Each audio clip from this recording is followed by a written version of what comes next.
think we might be getting sauced a little too early in the day there, Zen. I got an email from Zen Rhino during the show, and I called him out live on the air. And I was like, look, don't email me asking me for clips we play. Like, I'm not your producer. Like, what are you nuts? Emailing me during the show? Hey, can you pull that clip for me? I want to do some work. Then go find the clip and do the work. So on Mersh's TV screen, he puts PODAWFUL's Pizza Fund on there. PODAWFUL really has a problem with Mersh. Why, I don't know. It does seem a little internet dork obsessive, but... The email actually, it said, do me a favor, ask Royce where I can, like, where that clip is, and then send me the link. I'm doing fucking 10 shows a week, 2 hours each live. And then on top of that, I have to somehow manage my own spiraling alcoholic life. And then he just melted down, calling me fuckface, I'm a fat fuck you, that's why everybody hates me, all that, because I just wrote back, and I'm like, oh, that's why you asked me to ask Royce, because he was going to tell you to go fuck yourself. It turns out we both don't work for you, Zen. I'm not going to do steel toes prep for you. I'm not going to do steel toes prep. Because, like, I've had that happen before. I've had shit I covered on my show, or like, and Steel Toe Morning Show, there's Zen Rhino going, hey, check out this clip, it was great. Zen has sent me shit. Right. Where he's been like, oh, Mersh did this on Nightwave or whatever. And I don't use most of it. But if I ever do go, oh, this was a funny thing that Royce, that Royce did on Nightwave, and I saw it from him, and go listen to Nightwave on Rumble and all this shit. And they're like, but I mean, if you really are taking a link from a guy's show because you're going to go give it to another show, it's a bit of a dirtbag thing. Yeah, if someone did that to me, I'd be annoyed. Like and it's like, it's not even some shit everyone's covering. It's Nightwave shit. It's like weird, obscure shit that I go find. And it's like, let's give it to Aaron from Steel Toe. No, I'm not doing your fucking job for you. Bro, you're just sending shit we do and just giving it to other shows. Like, the fuck? Make them do their own prep work. What kind of reaction would you expect if you emailed Dick Masterson and told him to give you all his prep? Mersh does have a right to not feel good about this. This is what we do. We're trying to build a business and make money. And we got Virgin, we got Pessy, we got Frozen. And these motherfuckers are always running out, trying to get clips for us. We got Taper clipping our show, making art. We got all these people doing work. And then you're like, hey, the work you did, can I leech off that, please? No, you can't. It is a funny rant. By the way, ain't seen him in Nightwave for weeks. Always fucking donating to fucking Steel Toe. Always donating to these other guys. You know what? Wait a minute, time out. I pay my tithings to Nightwave. Yeah, but does Zen? Look. Zen will throw a couple bucks here and there. That's true. You know what? You want to fucking give Steel Toe fucking $20 in donations per show? Fucking ask him to pull clips for you, bud. Don't take other shows' stuff and then send it to me and tell me to do it.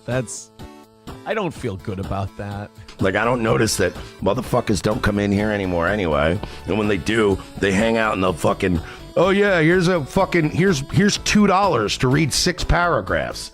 And then I'm fucking going and saying hi to Steel Toe in the morning. I see Zen Rhino just dumping, making it rain like they're fucking, like April's flapping her pussy lips for all to see. I blew up my fucking radio career, and I had to come to my audience directly and beg them for money to stay in business. Is it not the best way to do things? Absolutely, you're 100% right. But the best we can do is ask. Fill up the offering plate. Let it happen. We just show this evidence. Oh, yeah, right? Right in there. Streamlabs, PayPal, nothing coming in. No fucking rally whatsoever today. Let's hit that 150 and do this thing. You lose us. Get ridiculously generous. Oh, my God. You've got new people in here who hate our guts and don't like us and think we're the devil. Right. We're looking like assholes in front of our new obsessions. That's true. Zeros. We are coming up zeros this morning, guys. This does not happen. The Spurgs that came in today, not very impressed. Well, you guys are really territorial and jealous, aren't you? Oh, boy. Yeah, I've... A little creepy. I gotta be honest. Missed everything you've said. Yeah, I mean, you guys, for people who think they specialize in trolling, you're largely ignorable. I mean, the e-begging is remarkably obnoxious, don't get me wrong. But, hey, welcome to the show. At least you can watch a better one. I watched an episode of PODAWFUL, Pizza Fun, Jesse P.S., Jesse P.S., Jesse P.S., Jesse P.S., Jesse P.S., Jesse P.S., Jesse P.S., Jesse. You're largely ignorable. Ooh, well, that guy is a Obsessed with me, huh? He never stops talking about me. I have never, ever talked about Steel Toe. I don't like that I'm having to talk about them now. I know that me doing this makes me a Johnny-come-lately on the entire Steel Toe lolcow front. Yeah, I've seen them around, okay? I've seen them. People have been begging me nonstop to an incredibly annoying degree, begging me to cover these guys, and I have this sneaking suspicion, just call it a hunch, that some of it is literally them, Steel Toe themselves, begging me to cover them. Now, I have a feeling they've gotten annihilated by so many different podcast guys at this point that maybe they haven't been begging for that lately. But here I am. They put out a little bit of bait. They chummed the waters, and they caught me. Hook, line, and sinker. Here's what they don't realize. I'm a little too big of a fish. You're going to wish that we were back to the days where I was refusing to acknowledge your existence. Trust me. And by the way, why is he wearing a t-shirt that says cuck comedian? Is he that self-aware? Maybe he's too self-aware. He's certainly not too self-aware for the Mersh effect. Steel Toe, listen, I had every right to cover these guys a year ago or more when they jumped onto the Mersh effect train. Basically, everyone in the Mersh effect universe is sort of PODAWFUL's property, my intellectual property, okay? It's an instant ticket to Goondom. And I've seen them. I've seen them on the clip channels, the Clipper. By the way, the Clippers, hey, Clippers, start clipping. This episode, fully clippable, okay? Start clipping. I want you to clip this one. Here's the thing. These guys, they've been on my radar, and I said, no, ew, yuck, vile, go away. I see them on the clip channels. I see them, I see other people cover them. Patrick Melton, nobody likes onions. I've seen them over there. I'm vaguely aware of their existence. I've never watched them outside of a very, very short clip. And this isn't, by the way, clip cope, which is a new term that we are now populating. Everybody's going to be using this, just like Grint here soon. Clip cope. What's clip cope, you ask? Well, I'm glad you asked. Clip cope is when a guy says, I've never even seen him before. You're going to be seeing a lot of that from Aaron here, who I just had to rack my brain to remember his name. And when I say rack, I do mean rack. I had to rack my brain. These guys are a blind spot to me. I'm aware that there's an entire cottage industry surrounding them. I'm aware I'm late to the game. I don't want to do this. I had every right to do it a year ago. Every right. They begged me to do this a year ago, literally. And I'm going to show you that. They begged me. The Mersh effect, it was too strong. It reeled me in. Mersh is now literally complaining that his former top pay pig, and a guy who actually used to watch PODAWFUL. We need to talk about this. Zen Rhino. You guys are familiar. $15 from Zen Rhino. No. Everybody's singing it in the chat right now. Zen Rhino hasn't been loyal to the Mersh effect. As a matter of fact, the Mersh effect may be turning into the Aaron effect.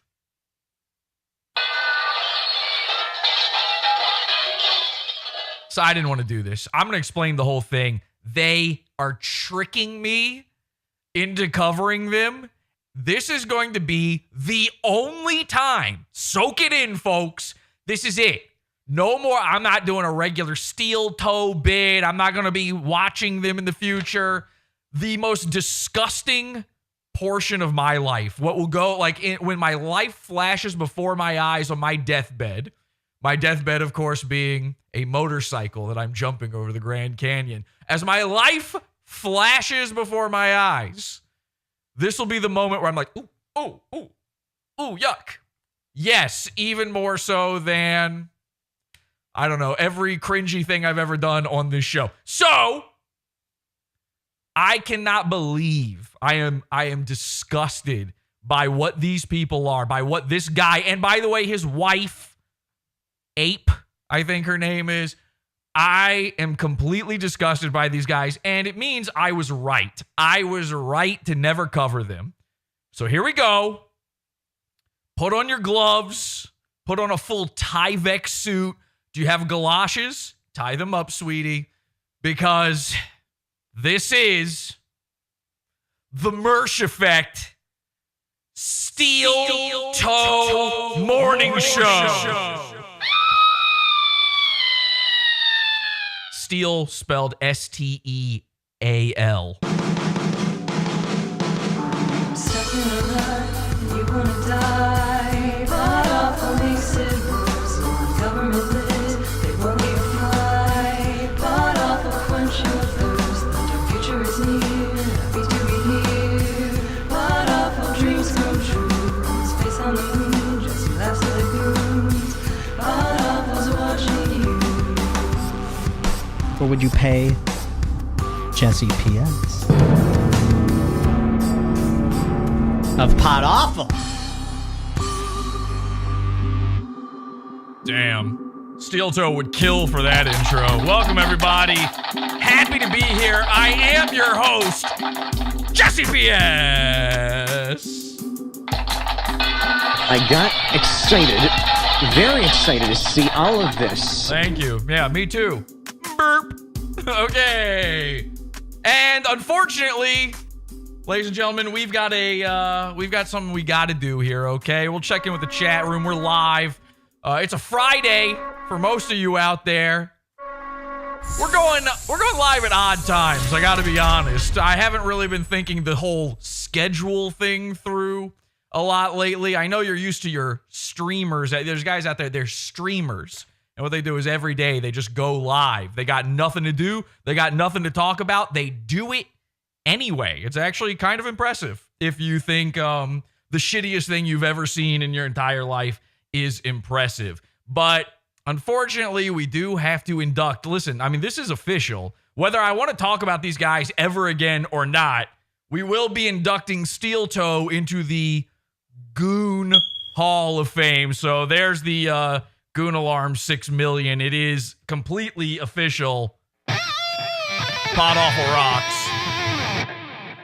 Let's check in the chat room, see what you guys are saying in there. I think I've got a chat button here. Let's see what the chat is saying, shall we? I haven't been looking at the chat this whole time. Did we make the goal, says Aaron Imholte's man titties. I don't even know how to say his name. Okay, I don't know a lot about there's more I don't know about these people than exists. In fact, Jesse says it live, Jay. Not sure if I can confirm that. Are you falling for the PODAWFUL joke about it being guys do? That's our joke. You can't fall for that in our chat. That doesn't make any sense. I've been around since Jesse was making prank calls to Pizza Hut. I don't remember doing Pizza Hut specifically, but thank you for sticking around for that long. Meh, Joe. Meh, Joe. Oh, we've got some chirps in chat as well. Okay, welcome, everybody. Thank you. Please be seated. All right. I don't want to do this episode. I don't. This sucks. This sucks for me. There's a lot of people out there who are very happy right now. I've seen you posting. I appreciate your excitement. I appreciate your trust in my abilities as a man and as a presenter and as a broadcaster and as a lover. But I hate these freaks, okay? And I cannot stress this enough. These people are complete fucking freaks. They disgust me. I find them vile. I've found them vile since the first time I ever had any sort of even inkling of an idea that they existed, all right? And you may wonder why. I mean, listen, at this point, most people just get that. Most people, in fact, this is not a joke. I'm not making this up. I showed Aaron to my wife. I had him on the phone. I go, look at this. And with no prompting, she didn't even know what she was looking at. She said, ugh, oh God, what is that? Like he didn't even exist in her, previous reality. Like he just entered from some sort of rip in the time-space continuum. I don't know what it is about. And by the way, she's right. Obviously, we all know. We all understand innately that she's right about that. We've all had that feeling looking at him. And listen, you could probably have that feeling looking at me. But I don't know, that same lady married me and had children with me. So your mileage may vary. The point is, Aaron he gives off this aura of stink. He has stink lines, like a cartoon character. He's Pigpen. No, wait, Royce is Pigpen. The point is, if you were to draw Aaron cartoon accurate, you would need a green crayon and you would need several wavy lines, maybe a couple flies coming off of him. There's a putridness to him. The first time I ever came across them, all that happened was I saw their screen, the way they look. This, all right, here, I'll show you. Okay, this will be easier. I saw this, okay? And now originally, this is actually not the best example because this is more recent. Last year, the way he had his setup on screen was very, how do I put this, Sissian. They're cyberbullying me to death. It was extremely Revenge of the Sissian, okay? Where for some reason, now again, they were still sitting next to it. So this is Aaron and his wife, Ape. Oh, fuck Ape, it's me. Mersh's impression of Jesse. So they were sitting next to each other even a year ago, but for some reason their cameras were segmented. It was one of the strangest things, one of the most bizarre decisions I've ever seen graphically on a show, and I've seen some really bizarre decisions. And we've gone over in depth on some really, really bizarre decisions. And I think what happened was Aaron had just become ingratiated into the Mersh effect. PODAWFUL one.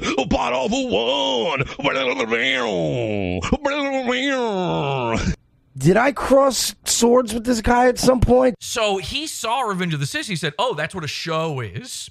Now, believe it or not, as much as we love making fun of fake radio guys, we do also like making fun of failed radio guys, okay? So Mersh is both a fake radio guy and a failed radio guy. Tom Gully is more failed radio guy, but he's also sort of a fake radio guy. And Aaron here, Steel Toe, as I call him, Steel Toe. My nickname for him, just a little thing I call him, Steel Toe. For all of you out there who call Penguins Zero Charlie, I call Aaron Steel Toe. Okay, that's my thing. So my point is, Steel Toe here, he saw Revenge of the Sis, and he went, you know what? We need to look like that. I know we could just put one camera on both of us, which is what they're currently doing. He split it down the middle, Royce and Mersh style, and then they put a video at the bottom. So it was exactly Revenge of the Sis' layout. They still basically are using that layout. They're using the graphics of, I assume these came free on Windows Millennium Edition, whatever's going on. He's got some diamond plating going on in the background. This is a psycho pair of freaks. And when I saw it, I went, here's my true feelings on it, okay? I'm going to reveal something very, very, it's actually kind of embarrassing for me, but it's very personal for me as well. Later on, when it comes to Steel Toe, all right? Steel Toe, again, I'm talking about them not to get in on this. I'm never going to talk about these guys again. They're forcing my hand. They have stolen from me. They are Steel Toe, okay? We'll get into it. We're going to get into all of that. Let's just hang out. Are we having fun, everybody? Huh? Are you having fun? Sorry, I'm getting agitated because I'm just thinking about having to play this clip, and it's going to infuriate me. The most I've ever watched of them was yesterday, and I live streamed it. You saw me watching it, mostly in real time. And if you watched that little half a stream yesterday, you would realize, like, oh, this is something that Jesse can't physically comprehend as a man. And I don't think a lot of you are going to have a good time with this one either, to be fair, but it's something that needs to be done. So I saw them cropping up, and I didn't know where they came from, and I didn't care. I saw who they were hanging out with. I saw the Mersh effectors, and I said, this looks like an astroturfed nothing. and I want to pull a Mersh and give them nothing.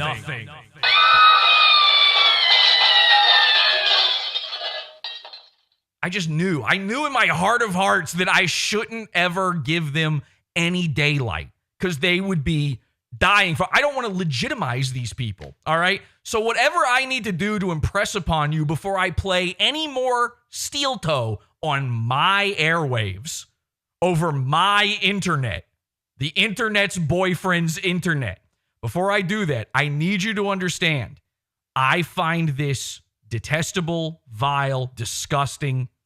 I'm regretting doing this as I speak. I did all of my research on these guys in the past 2 days, more or less 2 days. Again, I've seen a little of them here and there. Every single time anyone's ever come to me about these guys, I go, no, thanks. We're good. Thank you anyway so much, but I'm okay for now. I've got Mersh. I've got Alex Stein. Oh, that's weird. Steel Toe now has Alex Stein. Now, somebody, looks like Feds here in our PODAWFUL forums. Join the cult, podawful.com/cult. Get access to our forums. Feds posted an entire thing yesterday giving me the skinny, the lowdown. Now, many of the people watching this are going to know this shit. This is me learning it. I haven't even read this yet. She posted a whole thread. People are posting all sorts of shit in there. They're making photoshops of these guys. These people are hated. Listen, I could make these people my cash cow if I wanted to. I don't. P.U. stink lines, okay? So, Feds writes here, host Aaron Imholte. Okay, cool name. She's got his Facebook, his Twitter, his Instagram. She's all over this. She says second mics. So you saw some other people. You saw another guy in the intro there, some sort of wall-eyed freak who looked like he was hepped up on goofballs, looked like he was about to nod out on Fent.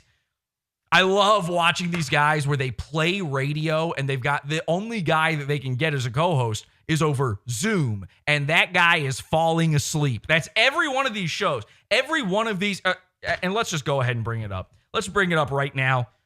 I don't remember if I've said this on the show or not, but I stand by it if I have. We are done with Opie and Anthony forever.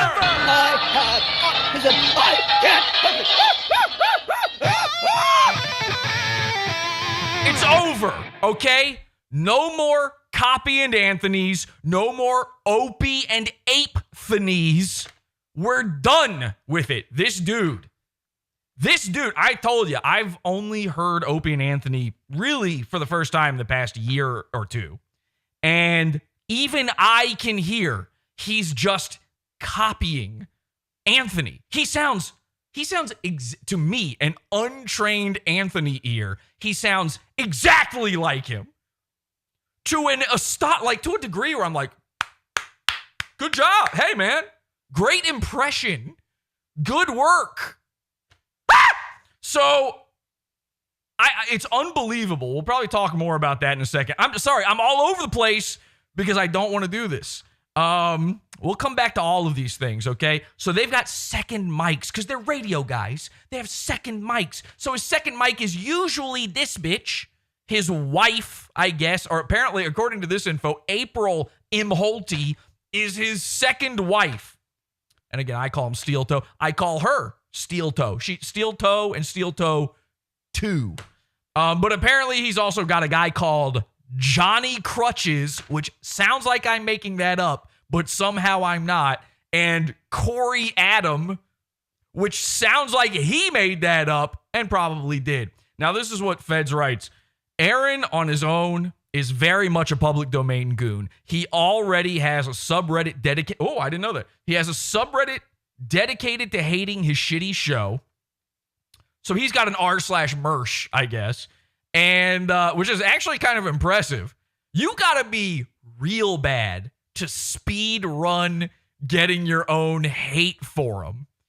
A web page made by Nobody Likes Onions counting down to his divorce. That's very funny. Very good, Patrick. And articles written in the local paper about his embarrassing resignation. Now, this is the part I do know about. His embarrassing resignation from the only time he could make it on the radio. He's fat. Is he fat? He doesn't look... I mean, listen, he looks blobbish. He looks Mersh, like old Mersh fat. Young Mersh fat. He's fat, a cigar guy, which, by the way, cigars are also fully over. Okay? Stop. If you have a photo of you smoking a cigar, you're gay.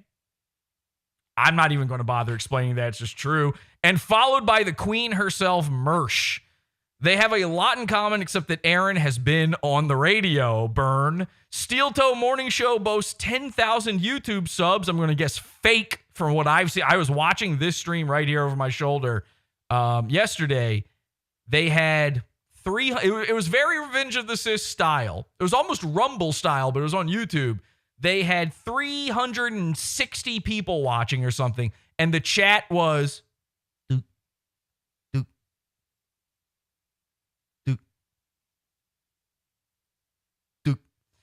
barely moving. They have 10,000 YouTube subs, but averages less than 2,000 views per video. Many of them actually less than 1,000. Okay, so yeah, and we talk about this all the time. You know, I've lost YouTube channels with more subs than that. 10K. Subs are meaningless. So what is a sub if you're getting no views? If you have 1 million subscribers and every video you put out, no one watches, what does it mean? Nothing. So that probably, almost certainly, listen, they probably followed the ways of Mersh, followed the ways of Roy. Royce probably got in their ear and said, hey, listen, if you want to trade wives, that's beside the point. Buy subscribers. And then they started talking about Star Trek for some time. Aaron is no stranger to melting down on air. He lost his radio gig after unspooling. Because a woman was chosen for a position. I didn't know this part. A woman was chosen for a position he wanted in November of 2020. Wow, so he really hasn't been doing this for long. 2020? When did Steel Toe start? Like when did this version of it, the internet thing, start? And because his wife outed him for leaving her unsatisfied in bed, June 2023. Now I have heard about this because I watched a Nobody Likes Onions, and it was explained to me. Also, somebody on Twitter told me this. It was explained to me that apparently he can't make his wife come. Now, I've never seen the clip of that. I've heard them talk about that. I don't know if that's true. I believe it. Listen, and by the way, if you can't, why not just stick your tube-like head inside her pussy? This guy has one of the most cocky looks I've ever seen, and I'm not talking about his facial expression. Just, I'm sure that if you can make your head engorged enough, if your neck and head just E.T. style, you could probably just shove it in her pussy. She'd finally come. What is she, like a whore or something? What do you mean? All right, actually, you know what? Who gives a shit? Who cares if a lady comes? You know what? I'm on his side. I think Mersh is waiting to see if he can get an April shower. Very good. Okay, so we've got links, we got photos of them. Let's take a look for the people out there who have never seen, and there are people out there who are like, I think I saw some chats here. They're flying by. I saw some people out there skeptical of all, I don't know these guys. So you're claiming that I'm clip coping. Again, I'm very clear here. I have seen these guys. So I saw, here's my first interaction, not interaction, but my first seeing them was, I want to say it was like June of last year. I had to go back through all my receipts and figure this one out. I've been doing some steel toe taxes for the past few days. So I want to say it was like June, July of last year or something. They mentioned me. And so, of course, people are tagging me in that. And I clicked on it and I went, oh, no, I'm good. That's the first time. Then a couple months after that, they had a whole thing about me on their show and Alex Stein. So I did watch that, but it was about me. Like, it wasn't about them. I didn't learn anything about them.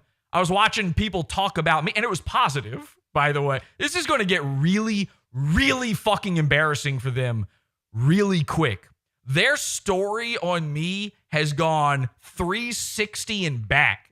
These guys have done 2 double takes when it comes to PODAWFUL, and it's really crazy. So I want to let the people who have never heard of these guys before, which is most of our audience. PODAWFUL people don't know what this is, okay? And that's in my design. I have had designs on these guys for some time. So let's let everybody in on the secret. This, unfortunately, is steel toe. There's no sexy way to say that. No, and to me, if you're saying that at his age he's done it before, so did that mean it worked once? Right. Soup Can saying she should have said, my dick. That would have been good. I probably would say that. That's how you handle it. You know that what? one. Yeah. Look, our male man is a male woman, I think, here. But if she came up to me and like lifted a skirt of mine and was like, oh, what's under there? My dick. My dick. You want to suck it? Try for a while. Throbbing for you. Okay. Gray Duckling says, can't hit the ball unless you swing. Absolutely. Ew. Right. You don't ever have a chance at yes if you don't ask. Are you guys ready for us Okay. to... So there's your little banter. Now, I feel like I'm driving down the street, heading to my menial minimum wage, fuck my life job, turning on the radio and hearing my favorite morning radio couple. The married radio guys that just make my day shine. What they do is they go to Yahoo Weird News and they read me the articles and they say the funniest little thing. And, you know, you can tell, like, they have fun at home. And I feel like I'm heading to work and my whole day is draining away. Oh, this terrible job I'm going to have to work at is just... the color is finally fading into my Wizard of Oz story. embarrass ourselves just to try and make sure that we can still do our show for a living. Let's not miss our goal. I can't fucking look at this. This is... almost missed last night, but So he just takes out a plate, okay? He takes out a plate. They're in the middle of talking about their stories. I don't know, probably something that happened on a soap opera or something. And then he takes a plate out. And you go, why is there a plate? we were able to, Isn't this the radio? I can't see this. by hook or How do I even know he's got this plate? by crook, knock it out. This is the last one of the week, thank God. We've got Rumble Clip Friday, which we probably won't have to worry about it. And he's upset, by the way, because we were in chat. And he's like, he actually read my chat. He read my chat, but didn't read my name. He pretended to not know who I am. By the way, my name on YouTube is insane looking. It's like so long. It's got a trademark sign at the PODAWFUL Lunatic French. It's nuts looking.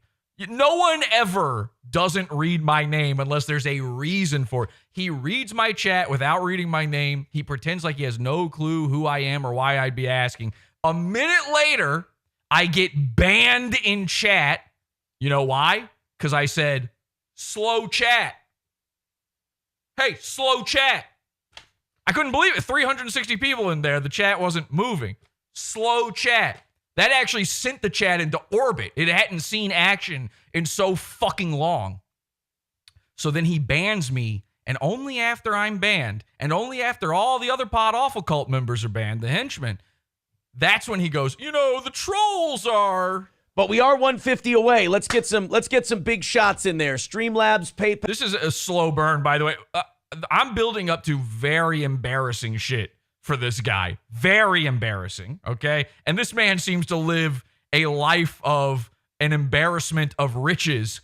Of embarrassment. PayPal, Super Chats, memberships, Rumble Rants.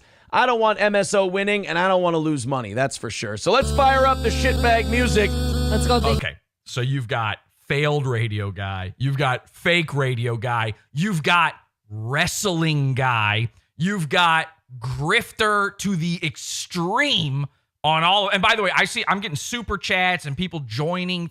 I'm not reading any of that. Okay, we don't do that here. Good luck. Hey, keep sending in your super chats. Fuck you.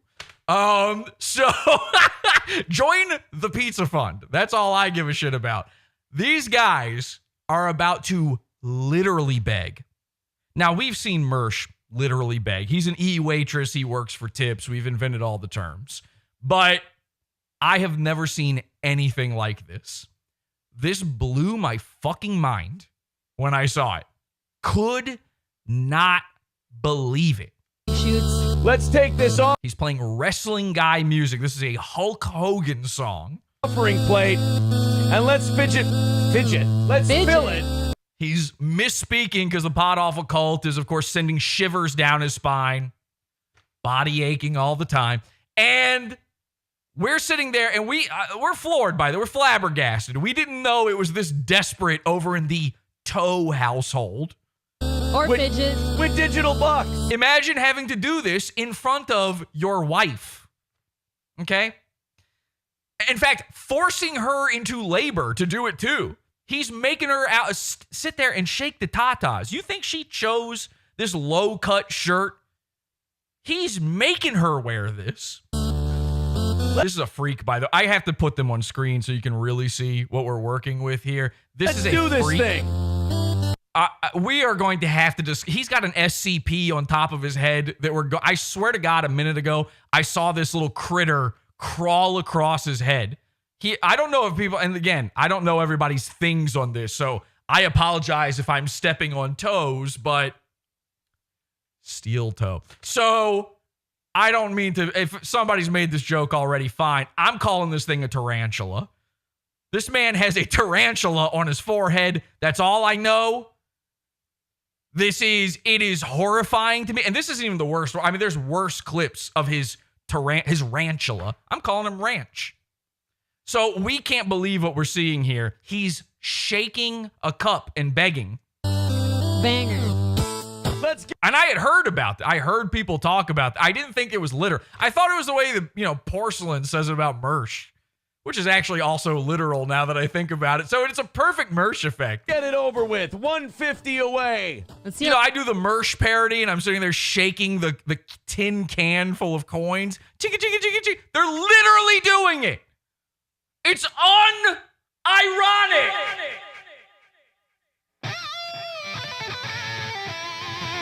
How quick we can do it. Praise the Lord. Fill up the offering plate. I should really make this a religion. Well, yeah, and you What have you done to earn any this? I mean, you guys, I watched the show. I was watching. Now, it's 3 hours and 55 minutes into this stream. And I'm going to be honest, I didn't see all 3 hours, 4 hours of it. So maybe something really, really good happened at some point. Maybe there was something in there that was like, instantly your face starts to catch fire. You're taking out your wallet so fast. You're like, I need these guys to have money. I don't know what these guys are doing that they think deserves $150. $150? Are you in what? Because you chose to spend 4 hours of your life doing the most milk toast, by the way, is insulted by the way this man looks. Milk toast is like, hey, buddy, you're kind of encroaching on my whole gig here, which is going to be a recurring theme. It's the Church of Steel Toe. I really should. Steel Toe steals from Mersh. Steel Toe steals from me. Steel Toe steals from toast and also milk. Guys, we have too much fun stuff coming up. We got a lot of good stuff coming up for overtime today. We're going to check on Ed and Michelle. So this is what they do. It's like a pod off their show, except they do it live. If you send in enough money, they keep the terrible show going so that you can see more terrible show. Now listen, I do something similar. We go into the pizza fund, and then I do more show for the paying people, right? But those people, they already paid, so I know they want it. If you're sitting there begging people to keep doing your job, it kind of that's like going up to your boss at work and saying, please don't fire me. Please. I swear to God, I won't be boring on the radio again. Please. We've got Ed and Michelle. And of course, we don't know what Ed and Michelle. Maybe Ed and Michelle is awesome. I don't know. Maybe Ed and Michelle is like when I do Rufio. Could be. But when you're begging your audience to want to see it, probably not great. You could probably be doing better content. Amanda Hugginkiss says, no shit, Aaron. I went to high school in Toledo with this mailman. No. Did he try to lift your skirt too? Their graphics. We're going to go into the graphics. I've got a whole thing. Oh, no. Actually, I think that's a guy. All right, let's fire. If they charged to end the show, they would make at least 6 times the cash. Now, this is an experiment that they should be forced to run. And I don't know how you do. I mean, listen, maybe Patrick Melton has to do. I don't know. I need the onions out there. I need all the onions and the Clipper guys and the people from their verse, whatever. I need people to go into their chat and force them to try this experiment. Say, okay. And by the way, they lowered the goal. The goal was $250. And they went, well, we're not going to make that. We've made $0 after 4 hours. So let's make it $150. $150. And maybe we won't have to beg quite as. Nope, they still had to beg. They had to beg real hard. You're about to see it. So we need the people out there who are really interested in this. I'll never watch them again. We need them to go into their chat and say, you have to, at gunpoint, at metaphorical, inspirational, political gunpoint, you need to go into their chat and to their home, by the way. You need to go knock on their front door and you need to say, I have an experiment that you have to run. And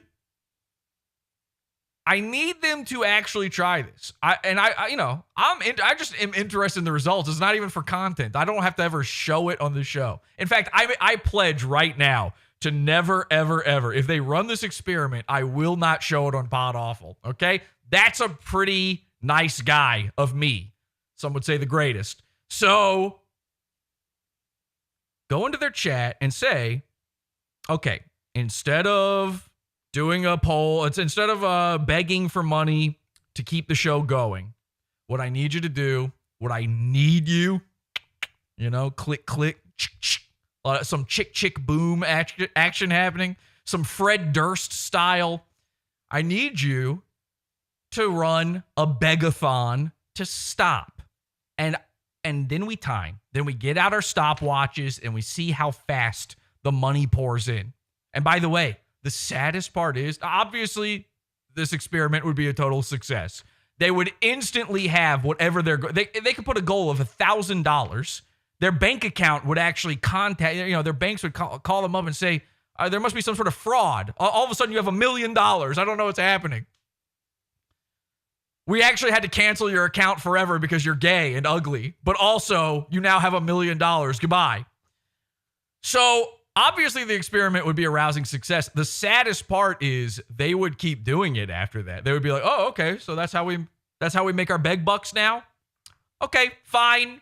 We're cool with that. We have no shame. This is why I never wanted to cover them. Their complete lack of shame. It up. Let's throw in a couple of bucks. Let's knock this thing out. Like Aaron's probably, I don't know if Aaron's live right now or what. Aaron's going to watch this. Aaron's going to see this because Aaron is a big fan of PodAWFUL. So Aaron's going to see this and he'll have no shame. He'll be like, Anthony Cumia noises. I don't know what Anthony Cumia sounds like. So his response to it will be like, Jesse's Jesse, he's a troll and he hates that. Whoa, he's so obsessed. This is my first time ever publicly discussing you ever. Out and keep Steel Toe going. 150 away. Red Fox Mad says, let's hit the goal, please. Don't let the show be like the 98 Vikings and miss the field goal. Also, I got to address this. Much like Mersh, look at this. Isn't this crazy? He doesn't know how to speak into the microphone. That's wrong. You can't side address a Shure SM7B. That's what this is, okay? I can't talk into it. You notice how this sounds stupid? Do you notice how it sounds like I'm talking into the back of the microphone because I'm talking into the back of the fucking microphone? Knock, knock. Hello? Hello, is this working? Is this thing on? Can you hear? Okay. So I don't know what it is about these fake radio guys, Mersh effectors, whatever. They all don't know how microphones. It's crazy. He was actually on the professional man's radio. This should not be possible. How do you just point the microphone at your mouth, okay? Think of it like a shotgun. Think of it like the metaphorical shotgun that you should be using. take vitamin S when it comes to your microphone. Everybody, this is a tip for everyone out there. Point it right at your mouth. Now, there's some microphones you can talk into them like this. You can. I mean, you can. Something. You can talk into it like this. It's retarded. Doesn't this sound slightly better?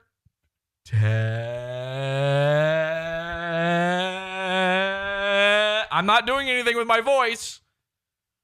So, testing, hello. All right, sorry, that was bothering me. I've been looking at his microphone, pointing up at his Pillsbury dough head, and I just can't believe, like, you know what it is, too? You know, I look at things artistically, and in a painting, in a drawing, you know, you have the different lines of perspective and stuff, and sometimes what you do is you point those lines, you'll purposefully tweak a line so that it's pointing at the subject matter. So when I see this microphone pointing up to this bizarre angle at his head, I go, oh, the point of this horrific graphical deluge of nightmares is I'm the focal point here. I'm supposed to look at his tarantula. I'm supposed to be checking out his ranch. Yes, we made it this far. Oh, Paul Polito says you got this, MSO. No, guys, that's bad. No, that means you don't have this tomorrow. That puts us on the road to not being able to do it. We miss enough of these. We can't do this anymore. You actually won't. You just won't hear from us ever. Yeah, you just. It won't be like here's the farewell show. It'll just be like, guys, I gotta go to the coal mines. Sorry about that. You're going straight to the coal mines. Oh my god, yeah, I'm gonna have to. Okay. All right, Skeezy says tax exempt Church of Steel Toe. Fill up the offering plate. Let it happen. We can just show this evidence. Oh, yeah, right? We're right in there. Streamlabs, PayPal, nothing coming in. No fucking rally whatsoever today. Let's hit. So he's like, what? Where's my free money? You're supposed to. That 150 and do this thing. You lose us. Get ridiculous. You lose us. They want you gone. They had 4 hours to not lose you, ape. Ridiculously generous. And you know what? Now it's time to talk about the forehead in the room. You know, I don't agree with everybody. I think people are too tough on ape, okay? Obviously, we have a bit of a problem. There's something going on here. I can't quite put my forehead on it, but there is a bizarre thing happening. Everybody wants to act like ape is not way too attractive for this condensed soup can of a man. All right. And I'm not going to do that. To me, that feels too copy. April's attractive. Okay. I'm going to say it right. You know what? I'm going to be upfront about it. I'm just going to be downright sincere about this. I think actually April's hot. I don't even think her forehead's that bad. Now, listen, could she make a giant, drastic improvement if she was to, let's say, part her hair down the middle? Listen, when I look at her, I go, every time I think, just part your hair down the middle. That solves all your problems. And people have been mocking her 5-head for over a year now, I assume. So why not just start parting in the middle? Then it hides it. You know, it just hides your 5-head. I got a 5-head. Part it in the middle. It's a magic trick. She won't do it. So that leads me to ask you this. This is a question I don't think anybody has asked this yet. If it's that big of a deal to her that she needs to keep the swoop, she needs to part it on the right, what is she hiding under the bang?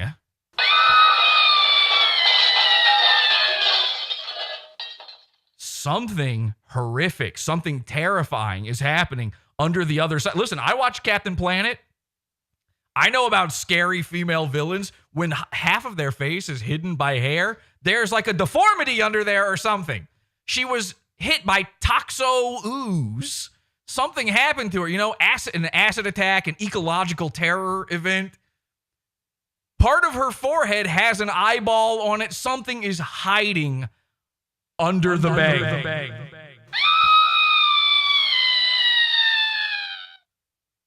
we need to start a hashtag. Hashtag what's under the bang. Okay? If you're somehow not blocked by these people on Twitter, tweet it at them. Now, everybody who follows me got blocked by them yesterday, which is crazy. I've never done a show on them. We got blocked yesterday. I got blocked by April yesterday. I'm going to talk about that in just a bit. But listen, April is not ugly. I mean, the hairstyle, it's really just the hairstyle choice. She could fix all of this with a barrette. You know, the right accoutrement, go to Claire's. There will be no more memes about you if you just go to Claire's Boutique and Bar and Grill in the mall. Oh my God. You've got new people in here who hate our guts. But I think she's hot. My thing is I actually think April is very sexually attractive, personally, to me. And don't like us and think we're the devil. Oh, wait. I can't talk over this part. 50 and do this thing. You lose us. Get ridiculously generous. Oh my God. You've got new people in here who hate our guts and don't like us and think we're the devil. Right. We're looking like assholes in front of our new obsessions. That's true. Aaron would be back. Now, that's an interesting Freudian turn of phrase that he's talking about me being in the chat room. And he's saying that we're his new obsessions. No. I'm your old obsession. You are my current fling. Back working the station in Litchfield. No, I can't. No, I'd never make enough money at the station in Litchfield to be able to keep this household powered. Now, people are wondering what this thing is he's holding up, the collection plate. It's actually just an ashtray. He stole this from a casino and then put a steel toe sticker in it. He actually ate the cigarette butts out of it first. Shit, maybe I'll keep let nothing go to waste. FDA, the cheese factory. Right? Oh, boy. He learned that one from Mersh. Boy. Maybe I could become a target. Oh, now this is fascinating to me. Hang on, let's listen to this. Station in Litchfield to be able to keep this household powered. Shit, maybe I'll keep FDA, the cheese factory. Right? Oh, boy. So right here, they're like joking about the idea. Somebody in chat's like, you're going to have to go work back at the factory or something again, ape. Apparently she used to work in a factory. I don't know. But so they're trying to get them to, like, they're basically saying in the chat room, if you don't get all of your beggar bucks, then you're going to have to get a real job. And they're like, not me. No, I don't think so. This is fascinating to me. This is one of the things that killed me the first time I saw them. The first time I saw all of this, when you look at this monstrosity, in my head, I look at this and I think boomer. Like, it looks like a boomer thing. You know what I mean? Like, doesn't this look like 2016? You're trying to appeal to the MAGA crowd. And I guess that's probably what they're doing. The name Steel Toe Morning Show. All right, number one, if you're putting the word radio, if you're putting the phrase morning show, radio show, it's a lot of internet stuff out there doing this, folks. And they get away with it way too long. I can think of one guy who had radio show for way too long, Jules. I'm a fag. Aw. You're not a morning show. I don't care if you're on every morning. You're not a morning show. That's not a thing anymore. You're an internet show that people watch whenever they fucking feel like. Okay? Steel Toe Morning Show. I hear Steel Toe and I think, oh, he's trying to appeal to the everyman. Oh, look, I'm a working stiff like you. I'm a blue collar type guy. Meanwhile, here he is going, please don't make me work a real job ever again. Me work at the Cheesecake Factory? I don't think so. Here I am listening to my favorite morning show hosted by my drive time married couple radio guys. I'm headed to the Cheesecake Factory and I'm like, I love it. What the fuck did you just say? The car flips 1,000 times through the air. I land in St. Cloud, Minnesota, directly on top of these retards as they laugh at their. You basically do. You cannot shit on real people's jobs, especially when your name is Steel Toe. When you're trying to you have never worn a pair of combat boots or Timberlands or work boots of any kind ever before in your life. Ever. I refuse to believe it. This dainty little man, He's never done a day's real labor. I can tell April has. She looks fucking rough. She looks like a leatherneck to me, but which I think is a type of turtle. Actually, he looks like a type of turtle, maybe a terrapin or something.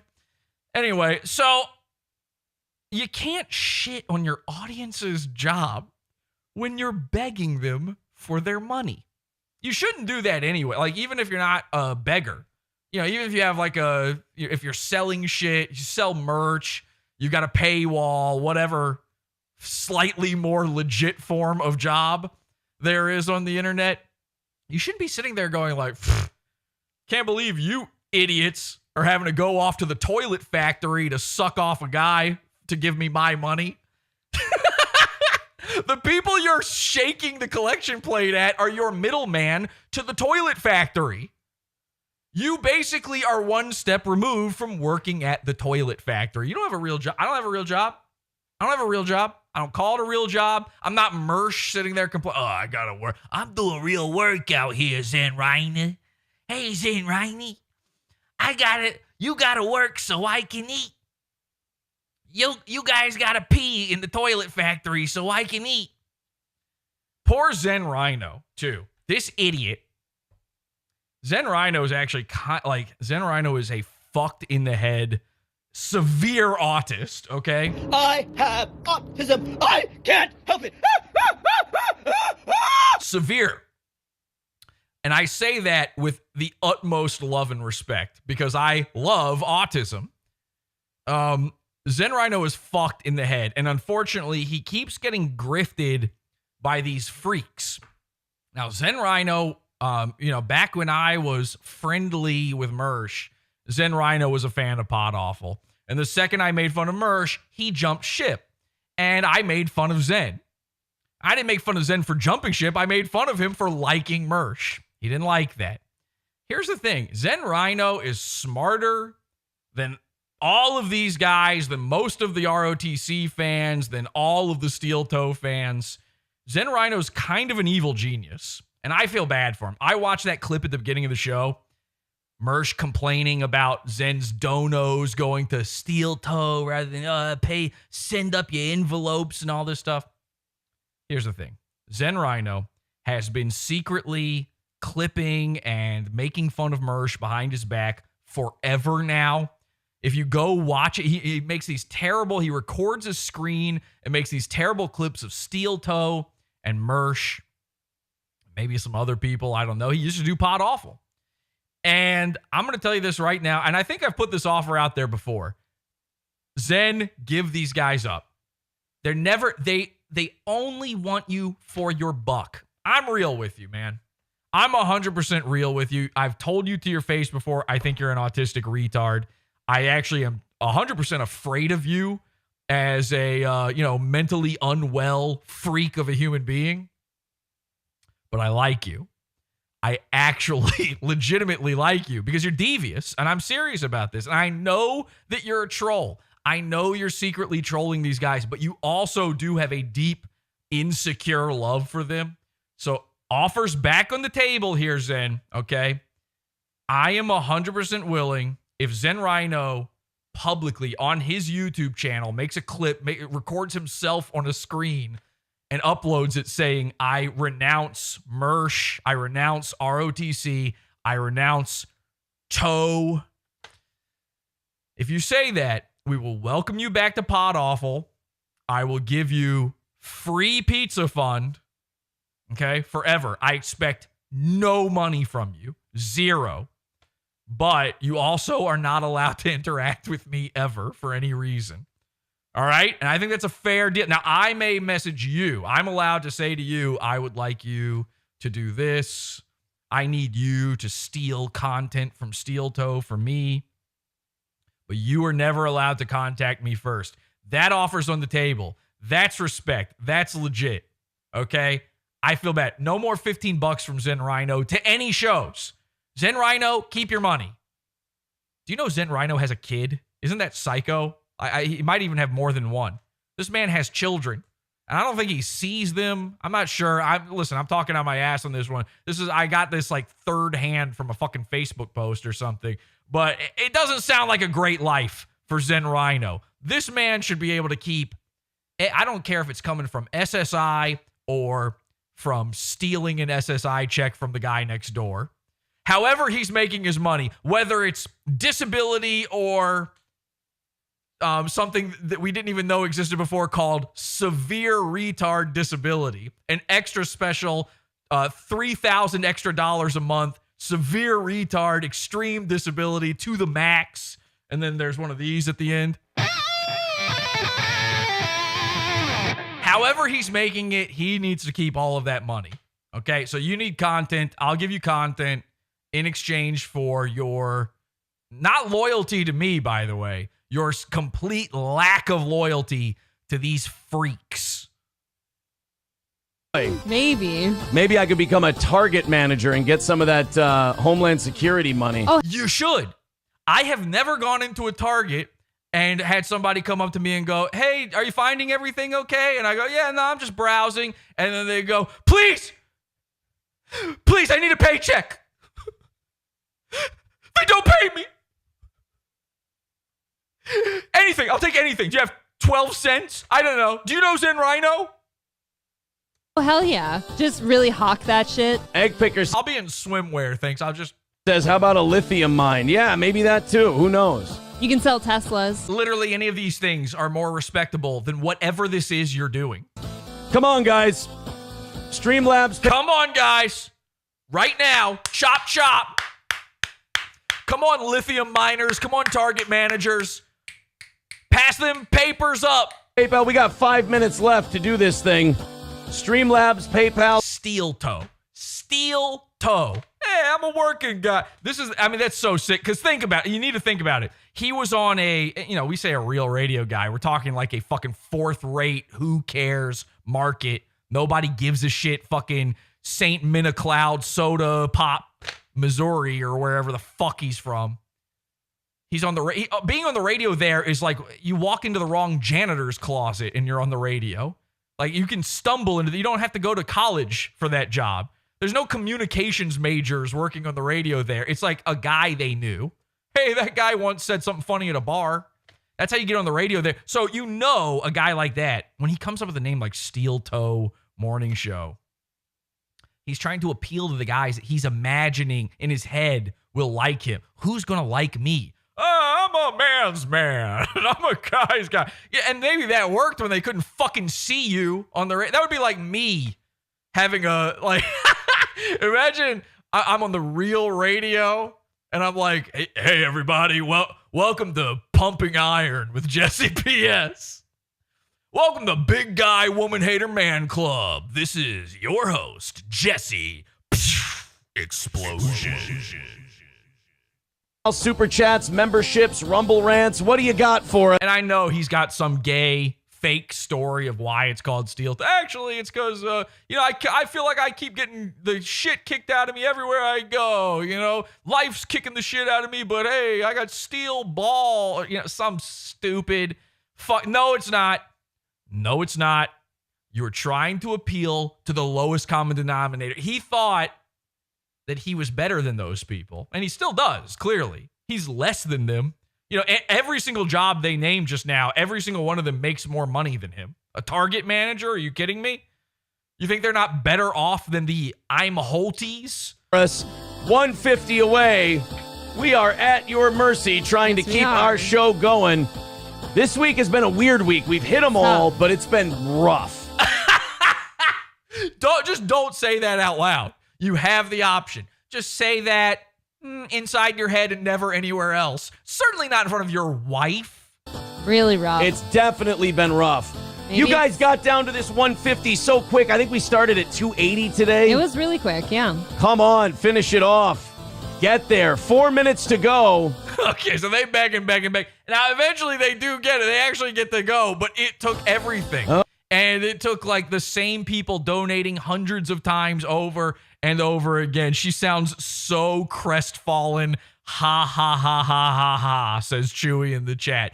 Exactly. Now, I'm going to let you in on my secret. okay? This is my secret, my truth on all of this. So I told you, I never wanted to cover these guys. People have been messaging me since middle of last year at least saying, you got to do Steel Toe. People go into our Discord and say, you got to do Steel Toe, which, by the way, like, Steel Toe's going to take that to mean they're popular or something. This was my absolute biggest anxiety, my biggest worry about people coming to me with a Steel Toe shit is they'll think that means they're doing something right. Sick in the head retards believe that, like, we must be doing something right if we got haters. No, it means you're doing things wrong. Especially when a great deal of people are your haters. And I don't mean like, I mean like the people literally watching you every day. The over 50% of your audience appears to be haters. You know how I know that? If your chat's not moving, let's say you're not buying live views, and I kind of think they're not because they're broke, clearly. If your chat's not moving and you've got 360 people watching, then a large percentage of those people are banned from chat, most likely. If I had to guess, if the chat is 4 guys who you can barely get to send you $100, then, something's wrong. Something's off. These people look at having haters as good. The numbers are going up. Okay. Well, is that good when it's your viral load? So I was worried about that. And every time someone messaged me, every time someone posted about them on Discord, someone tweeted to me, this is embarrassing for me to do. I'd have to pull them aside, and people can back me up on this. And I would have to say to them privately, hey man, listen, I had to delete your comment, or I'm ignoring your comment or whatever, because I don't want to give these guys the time of day. They sicken me.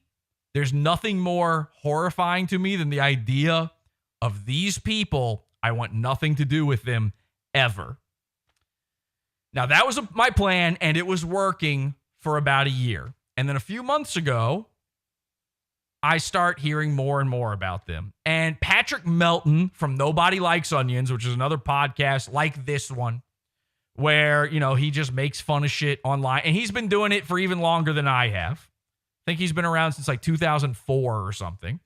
Patrick Melton has been making fun of these guys, and I tuned into a Nobody Likes Onions, and now some of the Onions people are kind of on me, and I'm in their Discord and stuff, so I'm seeing this shit every once in a while. So I formulated a plan, all right? I thought, how can I do a show about these guys where they will never want to talk about it? How can I make it the worst, like most toxic thing that they could ever possibly have to tiptoe around on the internet? And I'm racking my brain thinking of like all the awful, horrific things I could do to these people. And then it hit me. It's not what you would think. I realized that the way to really do it would be to do what everyone else refuses to do, which is pretend they are good.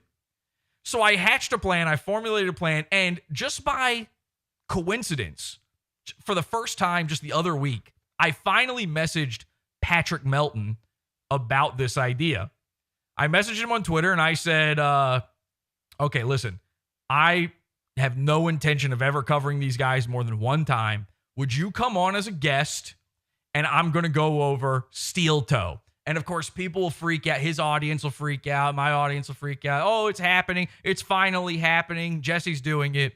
And then the joke, and I didn't tell Patrick this, but the joke in my mind is going to be that I bring Patrick on and he like gives me the lore and he walks me through all the things. And then I was going to go, I don't know. These guys seem pretty, I don't know. That's pretty funny. These guys are actually pretty good at this. They're cool. And I was just going to completely shit all over Melton. And you might be thinking, well, why would Steel Toe not like that? Well, they would know. They would know in their heart of hearts. Steel Toe would know inside, because he's a big fan of mine, that I'm lying and joking. And all of the people in chat would be pissed at me, and they'd all be going, Jesse, what are you talking about? These guys are the worst. They're so obviously bad. But Toe would be sitting there stewing in it. And that would be the signal to him and the signal to my audience to leave me alone about them. It didn't go the way anybody wanted. Not for Patrick, not for the audience, not for Toe. Maybe Ape. So I've hatched this plan. Patrick, he doesn't see my DM. He gets back to me late. He goes, I'll read you the DM from Patrick. Wasn't planning on this, but let's see if I can find it. Here we go. So yeah, I said, would you guest on an episode of my show? I'm thinking about doing one episode covering Steel Toe for the first time. I have no plans of ever doing it again. He said, sorry, this went to requests. You don't need me to do it. If I can add something, sure, but I doubt I can. I'd love to see you do it with your own takes. Loved the Mersh stuff, and I haven't even watched a quarter of it. All right, pretty good. Well, Pat's a fan. So I thought, okay, he doesn't want to do it. Maybe he senses something. Maybe he doesn't like me stepping in his territory. I totally get that. Maybe I just need to tell him what my idea. Maybe he should be in on the idea. Maybe he doesn't want to do it because he doesn't want another guy as like competition. So I told him the idea. The next day, the unthinkable happened. Okay. I had just messaged Patrick my idea. I'm thinking maybe he'll be into it now that he knows. The next day, a goon of ours went live. All right. And this goon is named Mr. Burgers. And Mr. Burgers has been a goon of this show for over 3 years at this point. Mr. Burgers knows PODAWFUL very well. Mr. Burgers actually inserted himself into our lore. This is Mr. Burgers. And it's actually a great... He did this very funny thing. He saw that another one of our goons, Tom Gully, has been doing these live call-in shows. We've been messing with Tom Gully. So Mr. Burgers decided to do his own call-in show. The calls were great. They were so funny. I recommend... Go to his channel. It's called Mr. SPERGERS. Mr. SPERGERS channel. Go watch this one. Very funny. The calls were great until they were shit. All of a sudden, people were calling in and we didn't know who they were. It's like, where did these guys come from? Wait, does Mr. SPERGERS have his own new set of trolls that we don't know about? Now, this is coming back to Steel Toe. Don't worry. Watch this. We're not lovers, Spooky Sammy, or Spooky Sammy, I'd like to call you. Anyway, I got another call. I'm gonna. We are lovers. All right, I'm gonna end and accept. Hello, another. Okay, well, that was kind of funny. Caller. Is this Moonlight? Hi, yeah, hi. Oh, hi, not. Yeah. Hello. So ignore the little beep. You're going to hear people calling in and the little beeps in the background. Just ignore that. Part of the Mr. Spurger fan club. Okay, so I'm part of the Mr. Spurger. I don't recognize the voice. Nobody in Discord recognizes this. What is this bit they're doing? There's this really gross, like disgusting thing that happens where a new guy shows up and he doesn't get the bit. He doesn't know what's going on. He hasn't lurked long enough to know what's going on. So he tries his own thing out. So I'm thinking, okay, maybe there's just somebody new to PODAWFUL. Yeah, that's nice to hear. Are you from that show, the Steel Toe show? My heart sank. Okay? My heart sank. This is the day after I talked to Patrick about this. My heart sank. How the fuck does Mr. Spurgers know what Steel Toe is? Is that where you guys come from? No, we didn't. This is just a group of my friends that really love you. That's good to hear. I'm glad to have some love. Yeah, Mr. Spurger, I love you. I love you. Thank you. But I reserve my love for Boat and various celebrities that never talk to me. Oh, yeah? I got another call. Right. I'm gonna have to let you go and accept this call. I love you too. Thank you. Hello. Okay, so that call sucked. So we're all sitting there, slack-jawed, dumbfounded. Welcome to Mr. Spurger. Dumbfounded. I'm wondering, how does he know what Steel Toe is? And of course, we're thinking, like, well, okay, then I guess that's where these terrible callers are coming from. So let me go to the next. I gotta find the next time code here. So I called into the show. All right, I call in and I want to know what's up. That was Trevor telling me that. Well, yeah, but Trevor was confused because he saw this queen of karma in chat saying that shit. I think that's why he thought that. Now that's number one. Number two, you mentioned something a little bit ago. I'm trying to figure out what you're talking about. You said you mentioned something called Steel Toe. Yeah, some show that got me like 100 subscribers in 2 days, or something, like 150 even. They like mentioned me. Were you on their show? I never was. They Sorry, just featured me as some, or like talked about me or something, and people started following. Do you know what video that was in? No, I have no idea. You'll have to dig through it. It's about about 2 months ago. Here's an interesting thing. Mr. Burgers. I mean, you know me. You know a lot of the people here watching you are my family. I'm sadly aware of that. I mean, I'm aware of that, sadly. And you hang out with a lot of these guys in our Discords all the time. And I've had a few of these guys come to me before and say, oh, you got to check out this Steel Toe thing. These guys suck. They're basically Mersh, you know. You know Mersh. He sucks. Spooky Sammy's lying again. I never really... Huh? Spooky Sammy's lying in chat. What did he say? You lost 100 subs. You didn't gain any subs. Oh, well, I gained about 150 in 2 days or so. If I lost 100 subs... Just to be clear, obviously Steel Toe did not get him 100 subs. That doesn't make any sense. Obviously, clearly he did not... maybe they bought him. So I think what happened is, here's the thing, is Mr. SPERGERS actually keeps going a little bit viral through, he keeps making YouTube shorts, like clickbait YouTube shorts, and then also posting his stuff to Reddit. So there's a possibility he got some subscribers from that. But I think what Steel Toe did is they went, hey, they probably reached out to him on an alt account, because this is the way they move. They do these scummy little tactics like this. It's very Mersh-like, where they'll pretend to be their own audience member and then go to you and go, hey, we heard about you on Steel Toe. You know, the Steel Toe show. Everybody knows about Steel Toe. Anyway, hey, Steel Toe just said he's getting you 1,000 new subscribers. And then you see a little uptick that just happens to be happening at the same time. You go, oh, okay, I guess that was Steel Toe. Oh, wow, those guys are great. They're my new best friends. I'll probably bitch about it and blame YouTube or something. Spooky Sammy's a good guy. I think he might just be mistaken. But anyway, point is, I've had a lot of people mention the Steel Toe to me, saying they're as bad as Mersh. I need to cover them. And, you know, I don't know anything about, I've never watched their show. I don't know anything about them. It doesn't really even seem like a show to me. But I do remember that they one time left a bunch. That is very true, by the way. This is not a, Steel Toe to me is not a show. I don't know how to describe it. It's like an infiltration of your mind by accident, by some sort of autistic child's wish. Comments on my YouTube channel, like, kind of sucking my dick, telling me how great I am or whatever. And so I have a feeling if they mentioned you, they must know about you from me. And people are noticing, by the way, in the background, how trashed, how crazy Mr. SPERGERS' room is. If you're not familiar with the Mr. SPERGERS stuff, it's all in the Pizza Fund, PODAWFUL.pizza. There's free episodes there, by the way.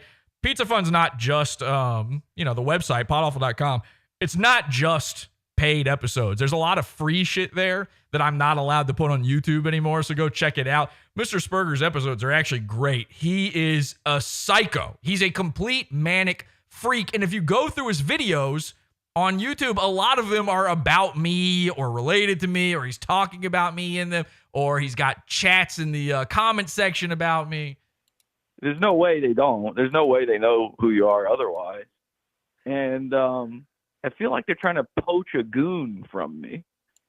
You know what I mean? Well, you haven't covered me in a few months at least, so that's what happens. You don't cover someone. Well, I haven't. I did post that. Remember when I posted that Willy Wonka video? Yeah, you posted an older one of me, as featured video for a while. Yeah, exactly. So they saw that, obviously. So that's a very important thing to note. For months, when you went to my YouTube channel, the video that would autoplay on there was a Mr. SPERGERS video. I mean, he's sitting on the camera just like this. All you see is Mr. SPERGERS. It's pretty easy to know PODAWFUL, Mr. SPERGERS are maybe somehow a little related. But even that isn't... I completely forgot that the last episode we had done, right before I called Mr. SPERGERS, we had a whole video of him. The Catan episode, we went over a SPERGERS video in that. We talked about him like he's an SCP, the whole deal. Well, I think he might have found me through like a random video pop up. Like, I had like a bunch of there's videos. no chance. There's no. They watch my show. There's That sucks. No chance. You like Here's to take the thing. credit. They're trying to poach you from me because they have no content. They're not very good at what they do. Like if I'm not listen, I don't even make fun of that. They're so bad, I don't even make fun of them. You know what I mean? They're worse than Mersh. Way worse. I have to imagine. I mean, they're just unwatchable. So here's the thing: is I don't like when I mean, you know this, Jesse. Like, I know we have our back and forth. Just in case you don't know, Mr. SPERGER's name is also Jesse. I don't want this to be too confusing for anybody. But by the way, that might also be a clue to anybody out there, to any goon poachers out there. If the guy's name is Jesse, he probably belongs to me. Let's be honest. Jesse, like, I know we have our back and forth, and sometimes we're enemies, and sometimes I'd say we're even friends. Yeah, like the time they had me perform for your show, the Even Flow, Leaving Dough. That's fun.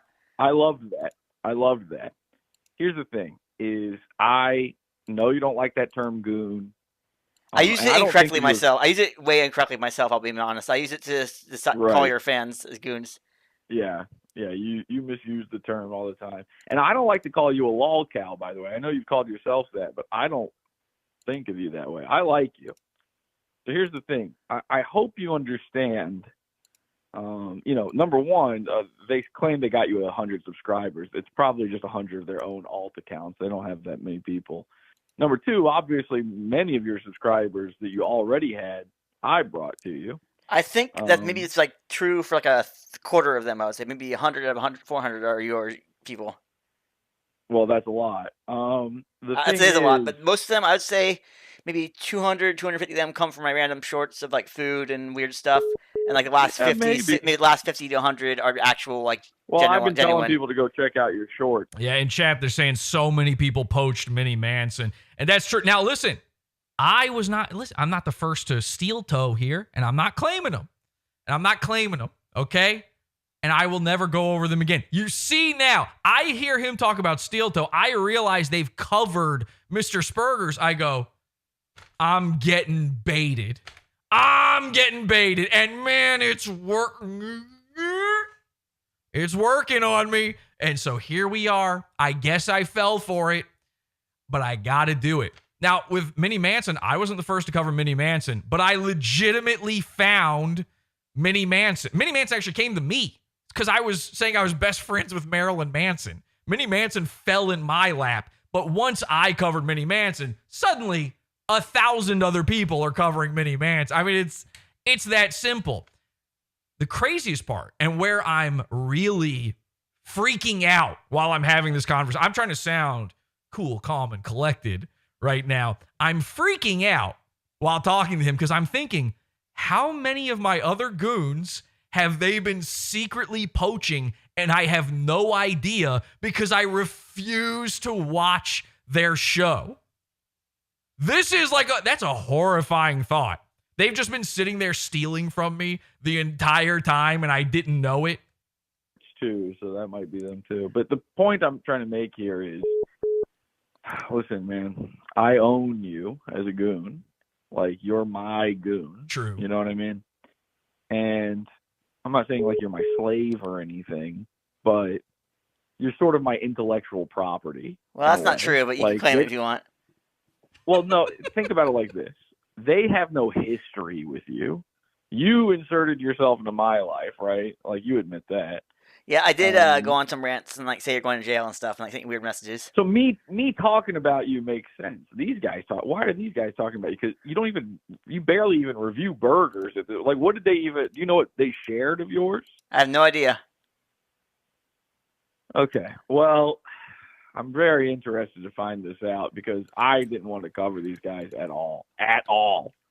But now I'm finding out they're trying to poach my intellectual property, my goon. They need to poach Mersh. Then you get really pissed because Mersh is like your main goon. You know what's so crazy? These guys are friends with Mersh. So even my goons know my other. I mean, I've got a whole gooniverse here. Okay, do you understand? Do you understand how bizarre it is to cover Mr. SPERGERS? It's like what Mersh said at the beginning of the show. You heard it in that clip there where he's like, "This is like a Nightwave specific thing. Like I went out and found this guy. It doesn't make sense for Steel Toe to be cut." Same, bro. Me and Mersh. Boom. Yeah, I get it. I'm 100% with you on that.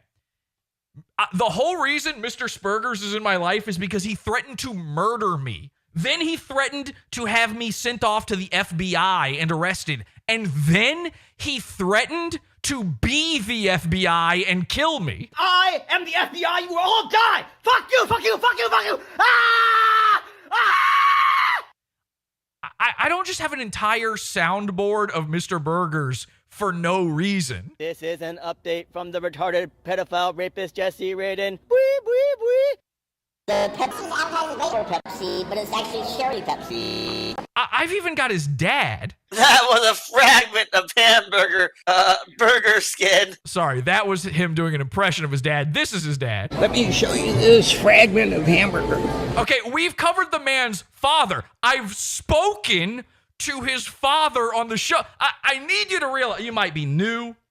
You might be brand new because you're here from Steel Toe stuff. You might be here from literally Steel Toe, and you're like, I don't get it. What's the problem? What's the problem? This would be like if I was covering Steel Toe's mom. Okay? Do you understand? That's how close a connection this is between me and Mr. SPERGERS. This would be like if my new goon on the block was Aaron's ex-wife. What's her name? Letitia LaRue or something like that. This would be like if I was like, hey guys, I invented a brand new thing. It's called This Guy's Ex-Wife and Children. It's basically the same. It's bizarre. It is really, really strange. Like Mersh. I'm gonna look at my YouTube. I'm looking at my subscriber count and try to figure out. I'm going to help you out here. I'm looking at my subscriber count and then calculate basically the day that came out that subscriber count went up so much, and then that will give you a hint. Listen, I don't care about that because they probably just bought you subscribers. Well, I mean, I'm going to show you. I'm looking at my subscriber count and then figure out what day they featured me because that would be when they featured. Here's the only thing I know about these guys at all, beyond that they once tried to suck my dick to get me to be friends with them. Which is true. Every episode of their show, apparently, I heard this like third hand, but apparently this is true. Every single episode of their show, they're like begging their audience by literally rattling a can for loose change. They're like begging their audience for money and beg so that they can do like another hour of show. That's like their grift. Yeah. And then they never get it. Nobody ever gives them the money. These guys are really, really piss poor. So I really, I'm getting copied and stolen from left and right here.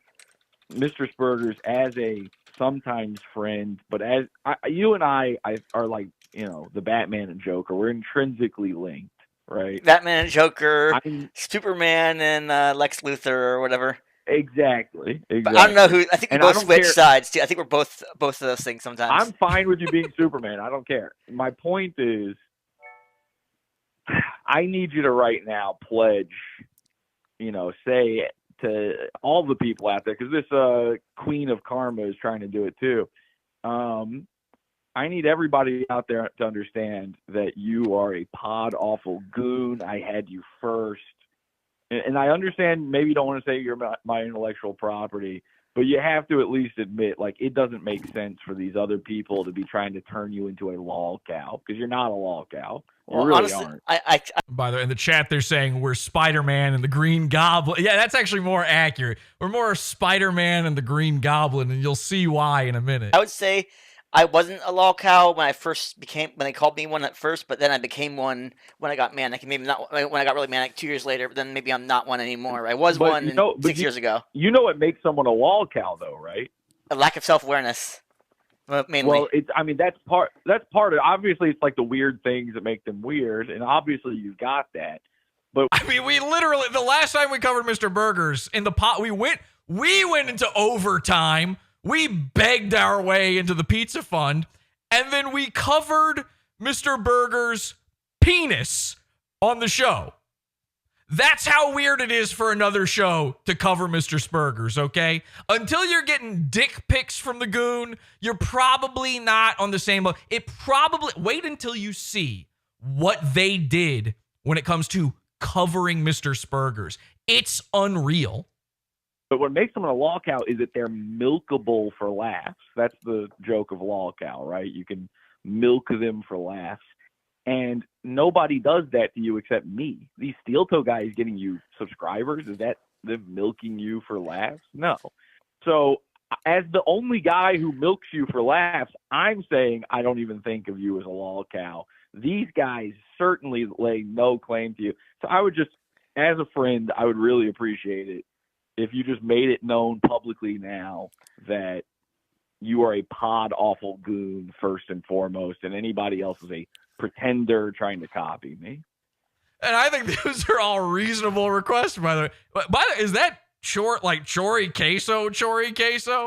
And Chori Queso's made songs for Pod Awful, and he made the theme song. The theme song of Pod Awful is Chori Queso. He says, "I'm thrilled to see Jesse P.S. cover Steel Toe, but fuck, it's pulled some serious retards from the Dabbleverse in here. Jesse is not going to give a fuck about Chad or Ray or Kevin. Just stop. I don't even know who those people are. He's right. I'm not going to care. Okay, sorry. I exist in a different universe. I'm on the moon. It's a different thing, okay? I am a pod-awful goon. Thank you. Okay, that's all I needed I can't help it.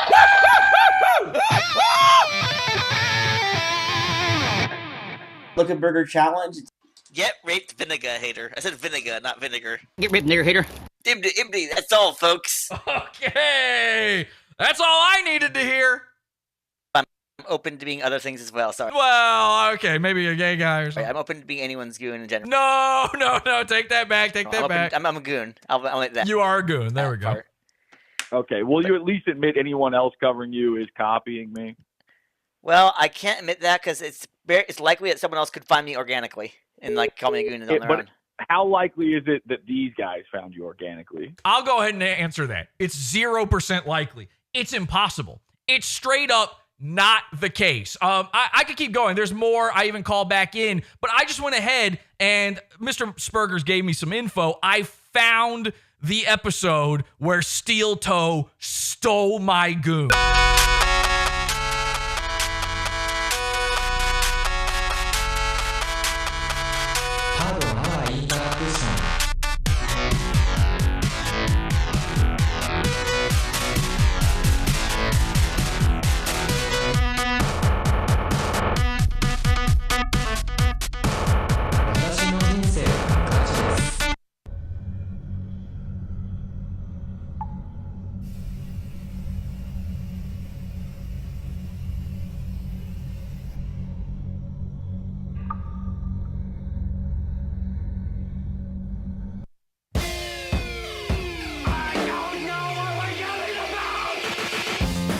Support the show.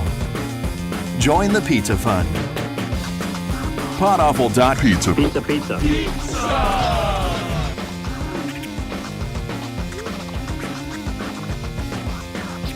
PodAwful.pizza.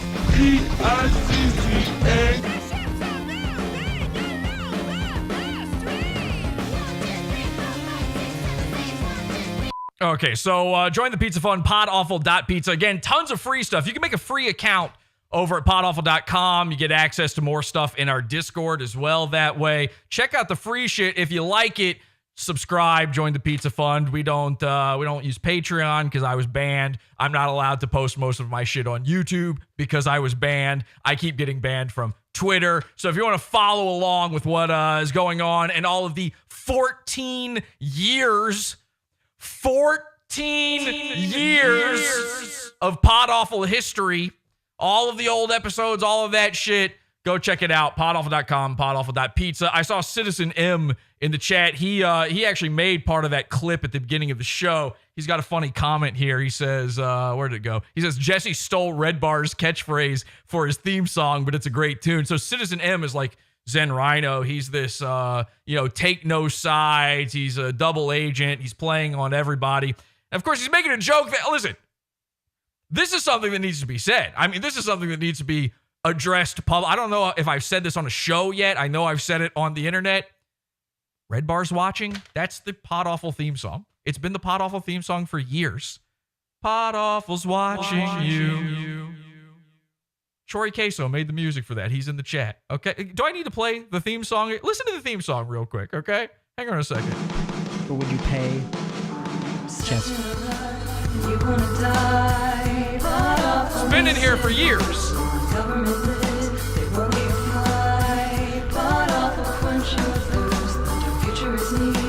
Happy to be here.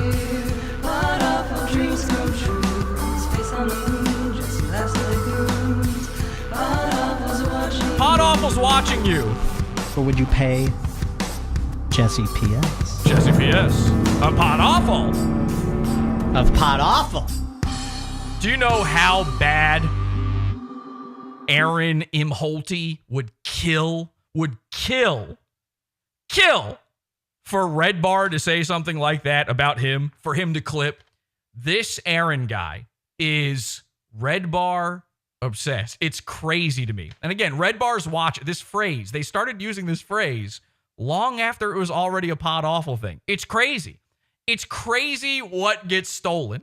It's crazy what gets pulled. I can't believe the Mr. Burger shit. So, Aaron must see the Red Bar's watching thing. He hears the PodAwful theme. He thinks, oh, it's just up for grabs.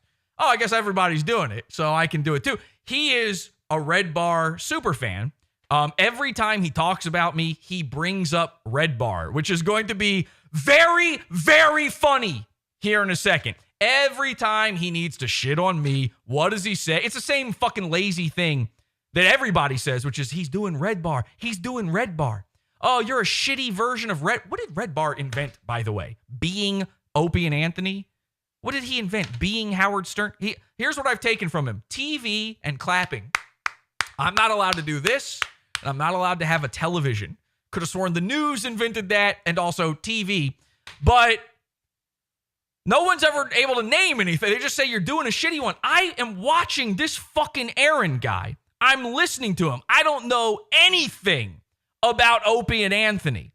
And I know that his voice is Anthony's fucking voice.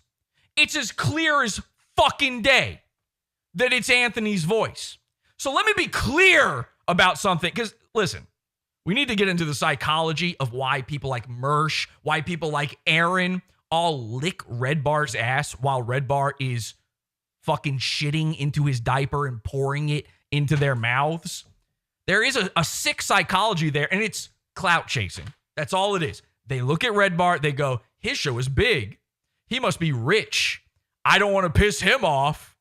Now, listen, they don't want to piss me off either, but it's for different reasons. It's glad handing. Clout is a fucking disease, and PodAwful is the cure. And I get all this shit about, oh, clout chase this, clout chase this. Name the day. Name the time that I'm sitting there having some dude shit all over me, and I'm going, but actually, he's good. I'm a shitty Red Bar. Okay, you're a shitty Kumia, Aaron. You're a shitty Kumia, and let me be clear, Red Bar is also a shitty Kumia. What does that make you? There ain't nothing new going on over there. He's just the guy who's had a podcast the longest, I guess, maybe. And I don't even think that's true. I think that's kind of a lie, actually. I think he was just uploading audio files to his own website and no one could. There weren't podcasts. He claims to have had a podcast since like 2001 or something. I don't know. But I swear to God, what do you think he invented? Did he invent having a kid sister for a co-host? Because that's what Ape is. Let's be clear about this. April is a kid sister. We've talked about these before. Who has kid sisters?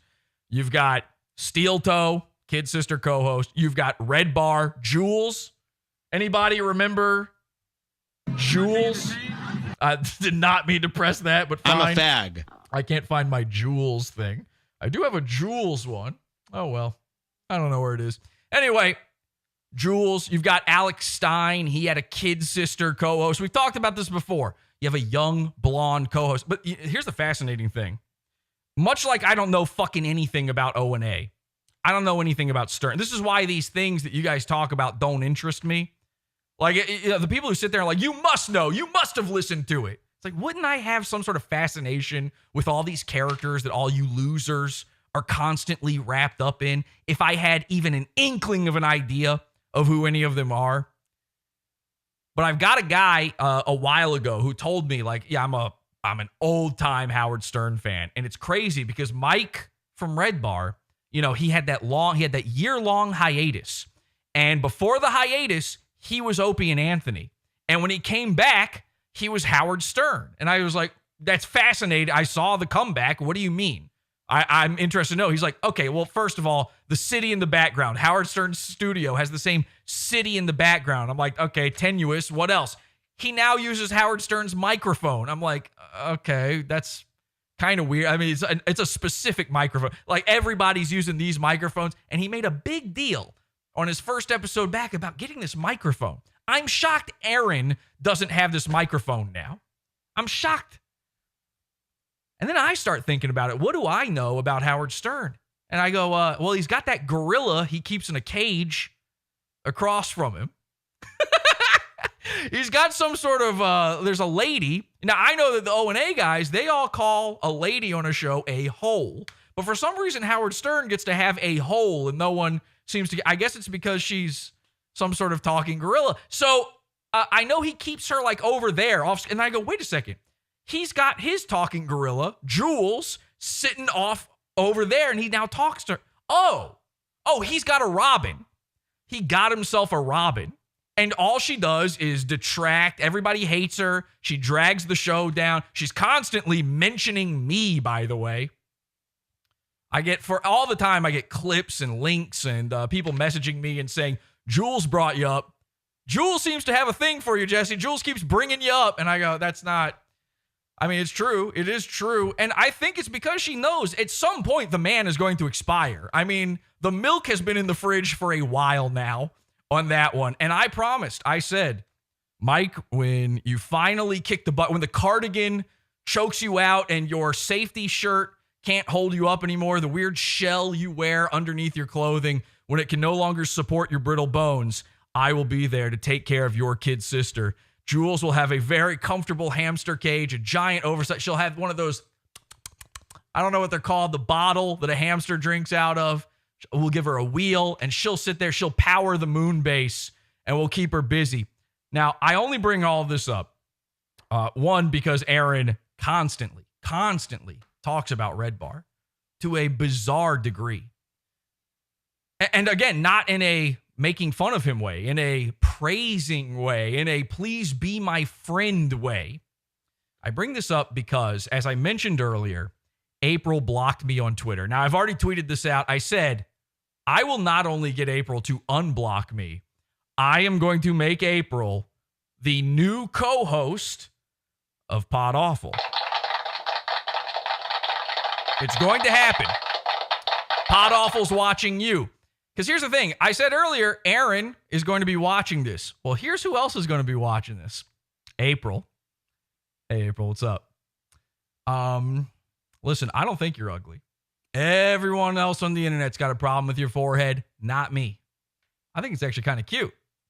I actually think you're kind of sexy. And I actually already cleared this with my wife. Yeah, I'm married. So what?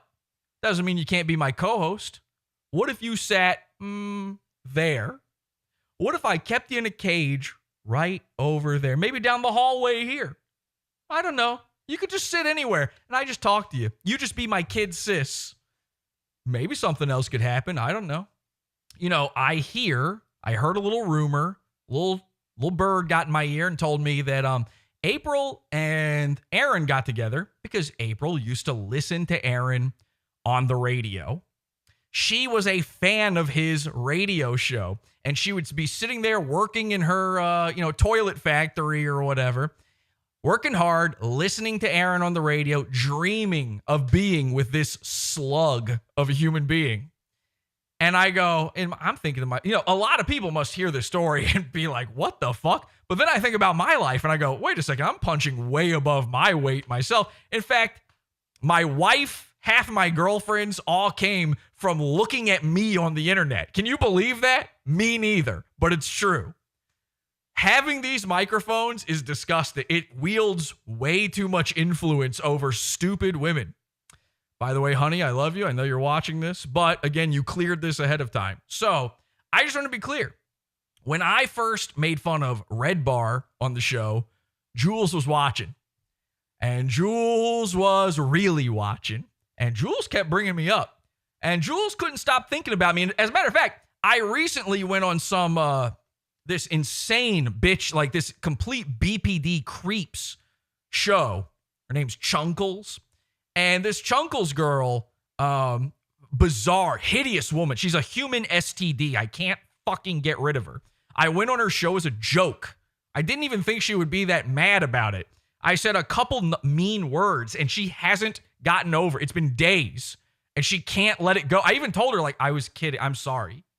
I'm sorry, please. It was a joke. I'm sorry. This wasn't serious on my part. She can't let it go. She keeps flirting with me on Twitter. It's disgusting.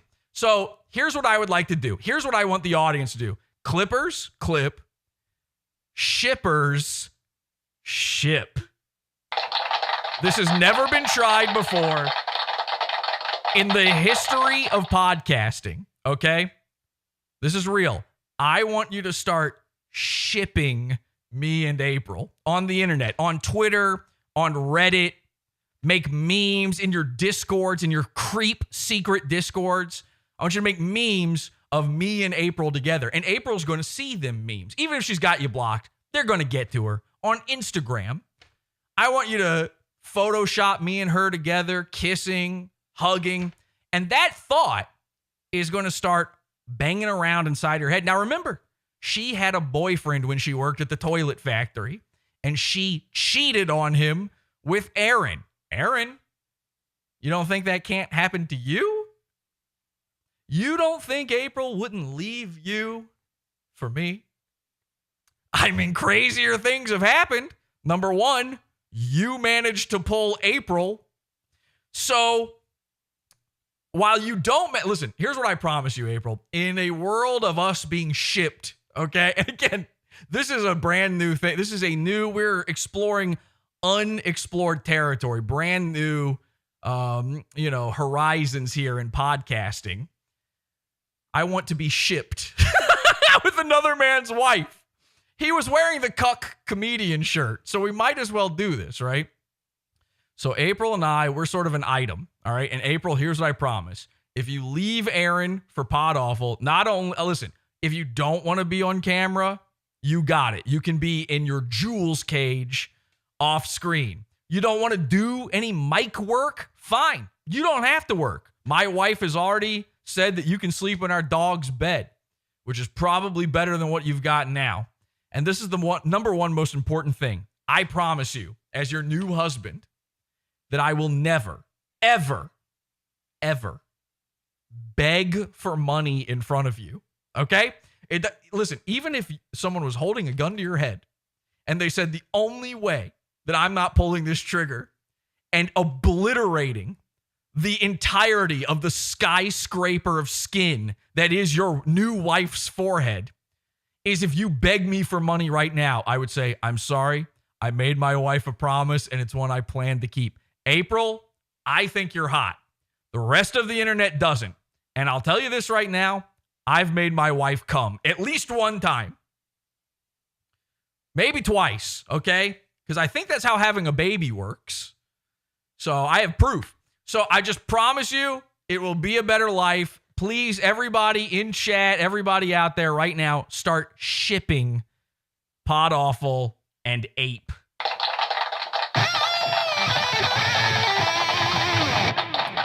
All right, ladies and gentlemen, this is the moment you've all been waiting for. Let's bring out the big board! word. We're doing it. And here we go. Here is the struggle session of how Aaron Imholte invented Mr. SPERGERS, okay? Let's watch this. This is incredible. Twitter robot. Right. Precisely. So we do have an update on Bam Margera. You know, usually we go, oh, he looks fucked up. I can tell he's fucked up. Now we have documented evidence. Aye. Yeah, it's not good. So we got a couple other things to talk about tonight. Before that, ultimately we get to Bam Margera. If we hit our goal tonight, so they're going over Bam, a classic PODAWFUL character, and my actual voice, Bam Margera. Something that's another thing actually I invented is Bam. And by the way, holy fucking shit, look at that tarantula. Am I right or am I right, ladies? Okay. Overtime, I just discovered a guy named SPERGLord. Okay, is that his name? Okay, Now you might be thinking, Jesse, you got it all wrong. It's just a different guy. It's somebody named SPERGLord. I've never heard anybody called that, but just wait. Also, wait, what the fuck? Oh my God. What is going on with Aaron's hands? Holy shit. Now, I can't tell if this is compression artifacts or does Aaron have the exact same fucking withered, horrifying, like bathtub water old granny hand as Mersh? Okay, this is way earlier than I was intending to go with this, but ladies and gentlemen, let's bring it out. It is your favorite, the Telestrator. We're doing it. We're doing the Telestrator. All right, let me grab my toolbar here. And let's do some telestrations, shall we? Because this is, I can't believe what I'm seeing here. All right, what do I do here? All right, I got to get out of ghost mode, and it's going to be a little difficult. Okay, first of all, let's go ahead and do what we've needed to do from the beginning here, which is give him stink lines. I don't know why it's coming out as an arrow. Hang on a second, we got to fix that. Let's put that on brush mode. I've got all sorts of shit here. You guys wouldn't believe the things I'm capable of. Okay, brush. All right, there we go. So that should fix it. So let's just give Aaron, there we go. Let's give him some stink lines. There, yep. And you can tell, look, April's even making the face right now. She's like, what is that smell? And right here in this region of her prefrontal cortex, she's actually thinking about Jesse P.S. Now, the odd thing is so is Aaron. Aaron is also thinking about me here. Now, let's give him some more stink lines here. All right, so I'll put that on screen so you can see everything because there's some important stuff going on here. Let me get out of the brush mode and yes, got it. There we go. All right, so there you go. You've got some stink lines. You've got yourself some stink lines. You've got April upset. They're thinking about me. Now, let me just show you this. And I'm sorry to the audio people, but you knew it was coming. All right. So, of course, you've got Aaron's tarantula. Ooh, now this is an SCP just for the Halloween season. We're very excited for Awful-ween, by the way. We're going to have an amazing Awful-ween coming up. But there's Aaron's tarantula. Here's his Bib Fortuna, by the way. I don't know what's going on there. And then this is the most important thing. Look at these wrinkled digits. What is going on here? Is this a podcasting disease? Is this Crowder David's? Is this the first? You're looking at my hands now. I'm seeing, listen, I don't take baths. As you know, I'm greasy and gross. So I don't take baths. I don't know what I'm looking at here. What is happening? Why is his hand withered? Why is it wizzled like the old teats of a mare? By the way, April's teats are also wizzled. But that's not going to stop me from sucking on them. Shippers, ship it. Okay, so there you go. There they are. They're talking about some guy named SPERGLord. For overtime, I just discovered a guy named SPERGERS. You did what now? And he does food videos. He eats burgers and food videos? Why did she act shocked about that? What is that? Food? I think he might be our new Ed and Michelle. I love. Okay, I don't know who the fuck Ed and Michelle are, but listen. I just discovered a guy. Now, yesterday, I asked Aaron, how'd you find Mr. SPERGERS exactly? Where'd you find him? This was the comment I said that he refused to read my name on. I said, how'd you find him? And he said, oh, someone in the chat says, how do we find him? And then he goes into this long-winded diatribe of lies, making up that he found him on. It was actually Reddit. But then he says that a fan sent them in, and then I'm thinking it was a Zen Rhino stealing content from me. But then he calls out some other guy in chat. The guy in chat does not confirm this. The guy in chat is silent on the issue. I mean, he was sweating. His tarantula was soaked. Guy named SPERGERS. And he does food videos. Calling him SPERGERS is manufactured plausible deniability. Here's what's so crazy about calling him SPERGERS, okay? His name on YouTube is Mr. SPERGERS. You don't have to change. You know why it's Mr. SPERGERS, by the way? We got to talk about this. I named him that. Now, he's going to deny that. I had an entire months-long conversation with Mr. Burger. What is Mr. Burger's name on Discord? I got to find his. Is it Jess Rond? Hang on a second. Jess. Yeah, there he is. So I had made a deal with Mr. SPERGERS. This was back in June, okay? Beginning of June. I told him, here's what you got to do. I'm going to get you popular. I'm going to get you more subscribers. And I'm going to do it the real way. Not like these guys. I'm going to actually organically get you new subscribers because I'm going to make you funny. Your burger reviews are terrible.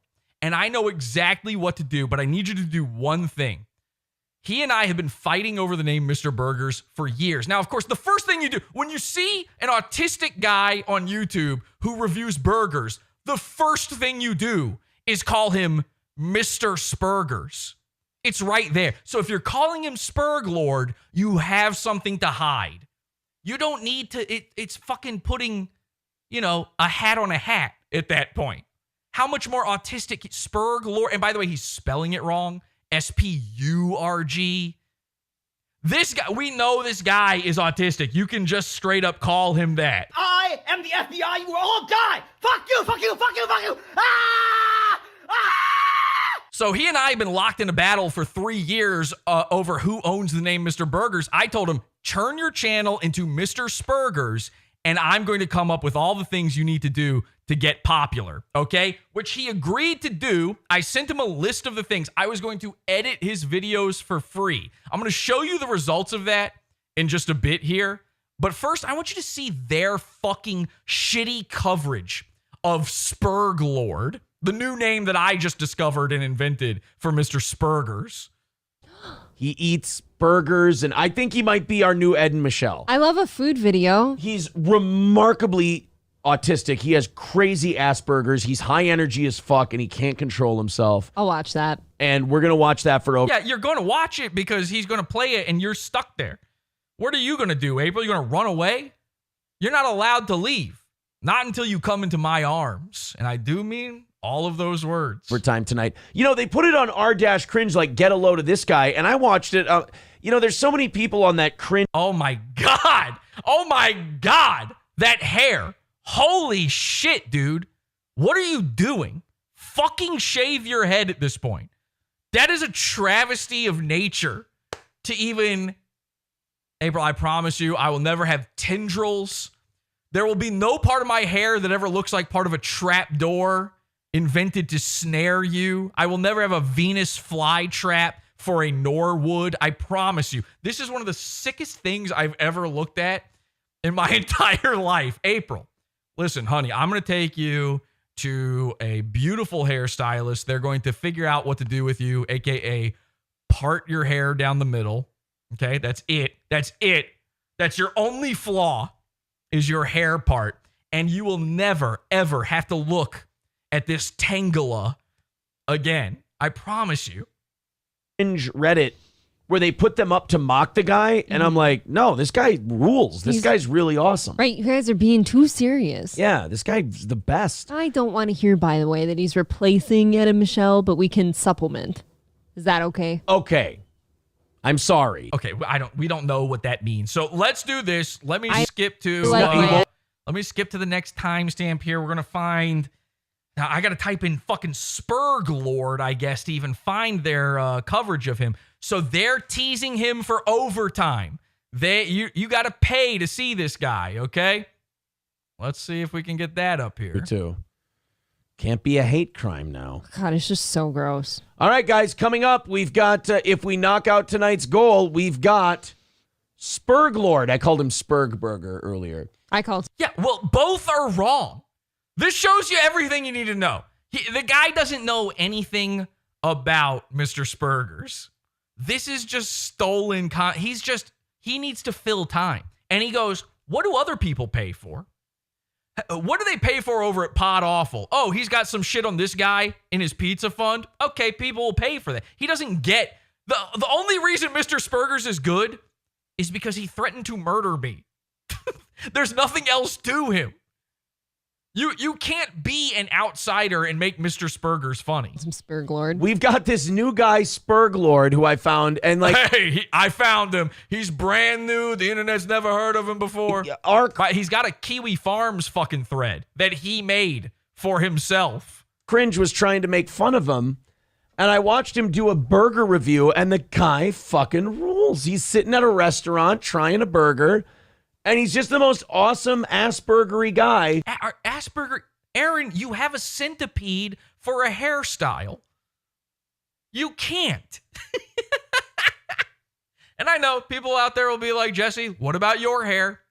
My hair is not a hairstyle. It's a hair not styled.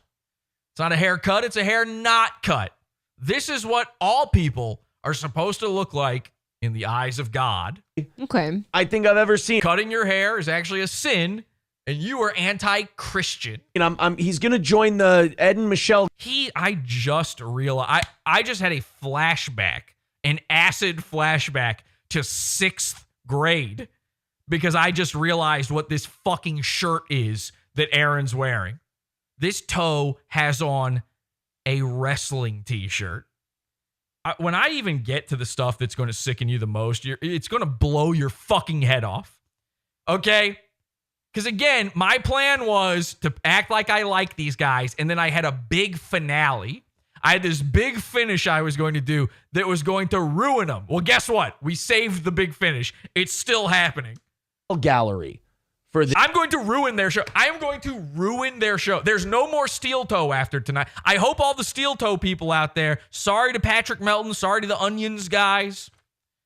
I don't know who else covers him. That's the only one I really know. I apologize. There's no more Steel Toe after this. I'm about to ruin their show forever. This show. Okay. In my opinion. But first, April, take this here offering plate. Another workout, man? Holy hands to the sky. We've only got 2 of these left. We got tonight. We got tomorrow morning. If we knock out our goal tomorrow, everything after that. Okay, so it's back to begging. So let's go to our next time code. Now, spoilers, they actually make the goal, so they're going to talk about him. All right, let me see if I can find it here. Is it this? Let's get them both. I like that heavy band sound. There you go. All right, guys, $10 into tomorrow morning's goal. There we go. Thank you guys for keeping us in business these last few years. Thank you. We really do appreciate it. And we've been around 350 and a little bit over 350 all evening. So thank you guys for being entertained by tonight's show. Are you ready for this? Thank you for being entertained. You don't get to choose that. By the way, even if they do give you the money, you don't get to choose that one. Thank you guys for having the greatest time of all. That's actually, you know what? That's a Red Bar. He stole that from Red Bar. That's ironic. He did. That's a thing. I'd always make, Ryan and I have actually talked about this before. We make fun of Red Bar on the phone to each other sometimes. And one of the things he does is he'll go, Wow, everybody's having, Jules, people are having a great time in the chat. Yeah, everybody's having the best time ever. Explosion. Wow. Yeah, you guys are, you're actually having a great time right now. I know it sounds different. This sounds a little different than what you're used to, but actually what's good is me singing songs to you. Shout outs. Spurgburger guy. You don't get to dictate what the audience is feeling. You can say something like, oh, we've got a great show for you. Oh, this is going to be a good one. Oh, I hope you like this. You don't get to say after the fact, wow, it was your favorite episode. This is starting to feel good for you. You're starting to get hypnotized. You're retarded. I'm preying upon the retarded. What's his name? I forgot. I keep calling him Spurglord. He forgot his name. Shouldn't be possible. This is a guy you invented. You discovered him. You forgot his name. You're fucking banking on him. Everybody is paying you money for him. Spurglord. Spurglord. Where is that? Is that written in your notes? Where is that? Because it ain't on his YouTube channel. I saw this guy on aRCringe, and they were trying to... No, you didn't, by the way. No, you didn't. You didn't see him on r/cringe. You saw him on PodAwful. And then, here's the thing. If Mr. Spergers shows up on a subreddit, Mr. Spergers posted it there. I know this for a fact. We know him personally. He hangs out with us in Discord. Nobody's posting Mr. Spergers but Mr. Spergers. So you didn't discover it wasn't a thing. That would have had negative 20 dislikes on it. Mr. Spergers goes onto Reddit, or what is it? Downvotes, down fingers. Mr. Spergers, he hates getting down fingered on Reddit, but that's all that ever happens. So in order to find him on r/cringe, you would have to be searching for like the lowest rated of all time. Like they delete his posts on there. So no, you fucking didn't. To be like, oh, look at this fucking weirdo reviewing cheeseburgers and shit. He's a guy with Asperger's. He's got 286 subscribers. He's at a place called Mr. Burgers Senior. Or no, it's called Mr. That's his dad. You don't know what you're fucking talking about. Let me show you this fragment of hamburger. The best feature about this hamburger. Mr. Spergers Senior, that's his father, Lon. My good friend. Burgers Senior gets a Happy Meal, so I'm guessing that's his dad. Oh. You're guessing? So he goes and eats. What do you mean you're guessing? Did this appear in front of you just now? Burgers with his dad. Yeah. Are you hallucinating this? His name's Mr. Spergers. That's his channel name. And he's going to a place called Luther Burger, or at least that's the name of the burger, whatever it is. Okay. And the Spurgmaster. Spurgmaster. Pick one. Just pick one. Pick one and stick with it, please. Spurglord, I'm sorry. You're lost, man. You're lost. You're going to get it. I'm going to get it. So the Spurglord, it was on aRCringe, and I just really, it's another time where I just disagree with the internet, man, where they just don't have a sense of humor. They don't have a sense of fun. Whoa, buddy. I can't wait to see how much fun you have with Mr. Sperger. This ought to be rich. This guy knows fun. This guy knows humor. So he's going to make him do the... Listen, I walked fucking Mr. Spergers through an entire Willy Wonka style, reveal of his life last year, but you're going to figure out how to make him funny. All right. And they just have no ability to see a guy and see the potential in how funny he is and how harmless he is. Yeah, no kidding. They got to just like... Harmless? Harmless? He tracked a woman halfway across the country and followed her. Harmless?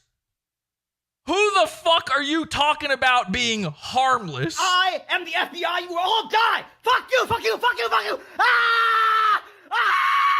This is an update from the retarded pedophile rapist Jesse Radin.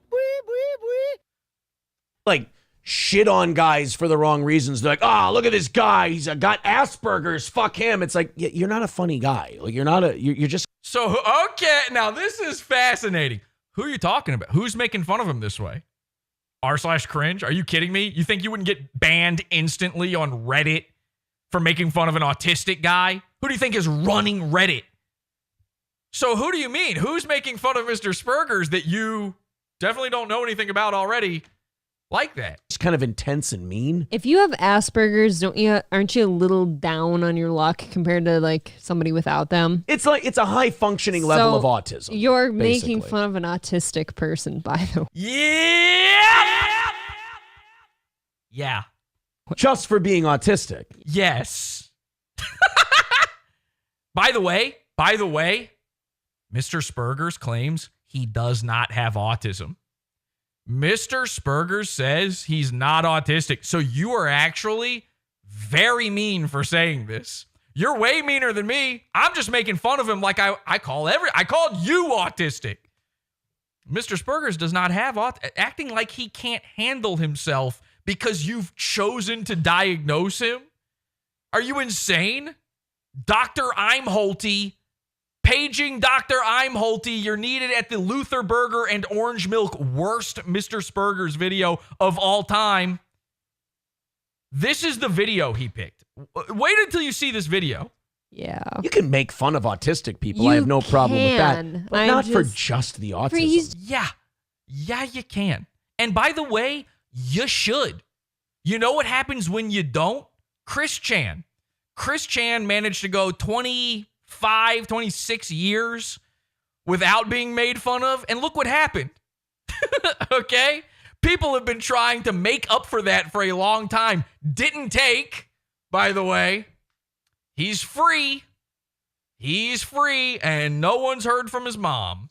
Just doing burger stuff. Let's go ahead and check out. You guys, the audience can decide on this one. I missed a line here. Hang on a second. I missed a very important line. I don't remember where it is in the video. We cannot miss this line. Let me just try to find this real quick, and we'll come back to that timestamp. Here we go. I skipped it by accident. This is incredibly important. Listen to this. This is him setting up Mr. SPERGERS from earlier in the show.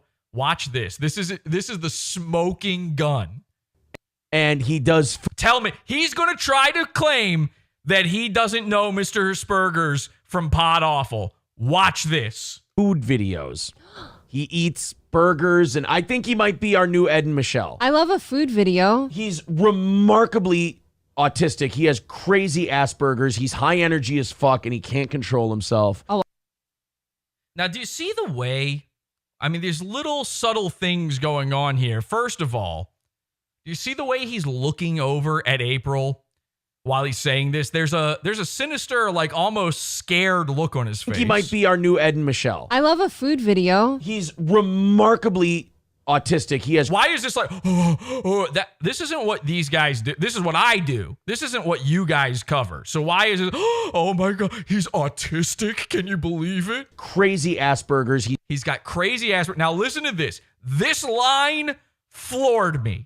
I couldn't believe it. When I first noticed it, I was like, oh, okay, so you stole him. He's high energy as fuck, and he can't control himself. Oh. And look at that. He takes this big, he takes one of those sharp, telling on myself breaths. A guilty breath, they call it. A little sharp. Let me hear it one more time. Autistic. He has crazy Asperger's. He's high energy as fuck, and he can't control himself. He's high energy as fuck, and he can't control himself. Where have I heard something like that before? He's high energy as fuck, and he can't. I have autism. I can't help it. I am high energy as fuck, and I can't control myself. That's the fucking value brand Costco, Kirkland's Best, Dr. Thunder take of I have autism. I can't help it. Autistic. He has crazy Asperger's. He's high energy as fuck, and he can't control himself. Oh. I have autism. I can't help it. Chick. Boom!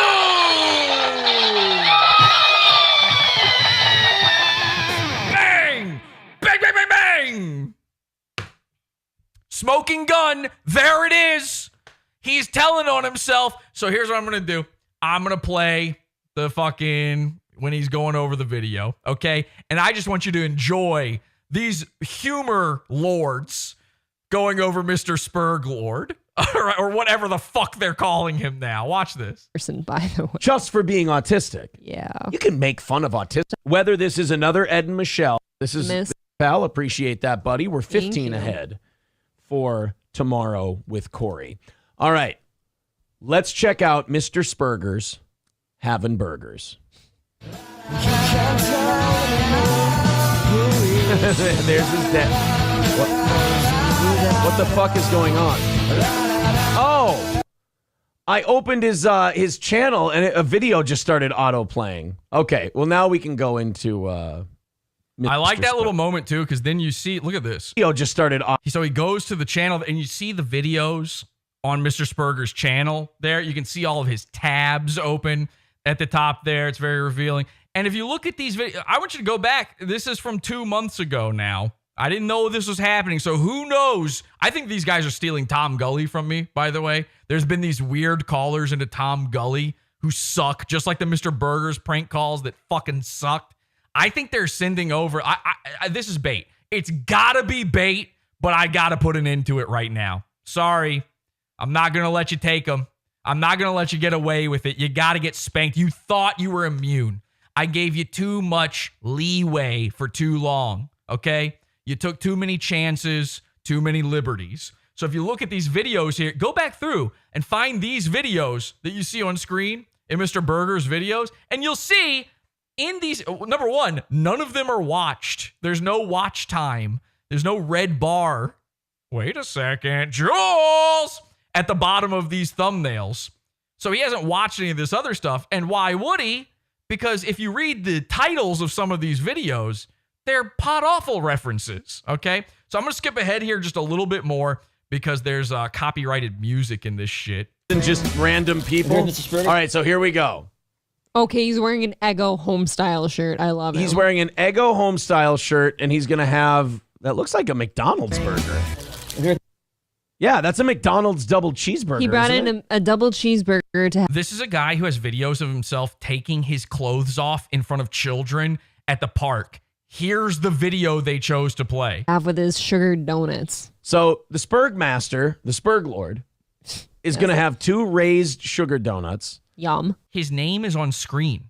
It says Mr. Spurgers right there. How are you getting it wrong? A sugary apple juice or chocolate milk. Orange milk in the title. And orange milk. There we go. Somebody in chat says another podcast I listened to was talking about Gully today. It was unexpected. That's all right.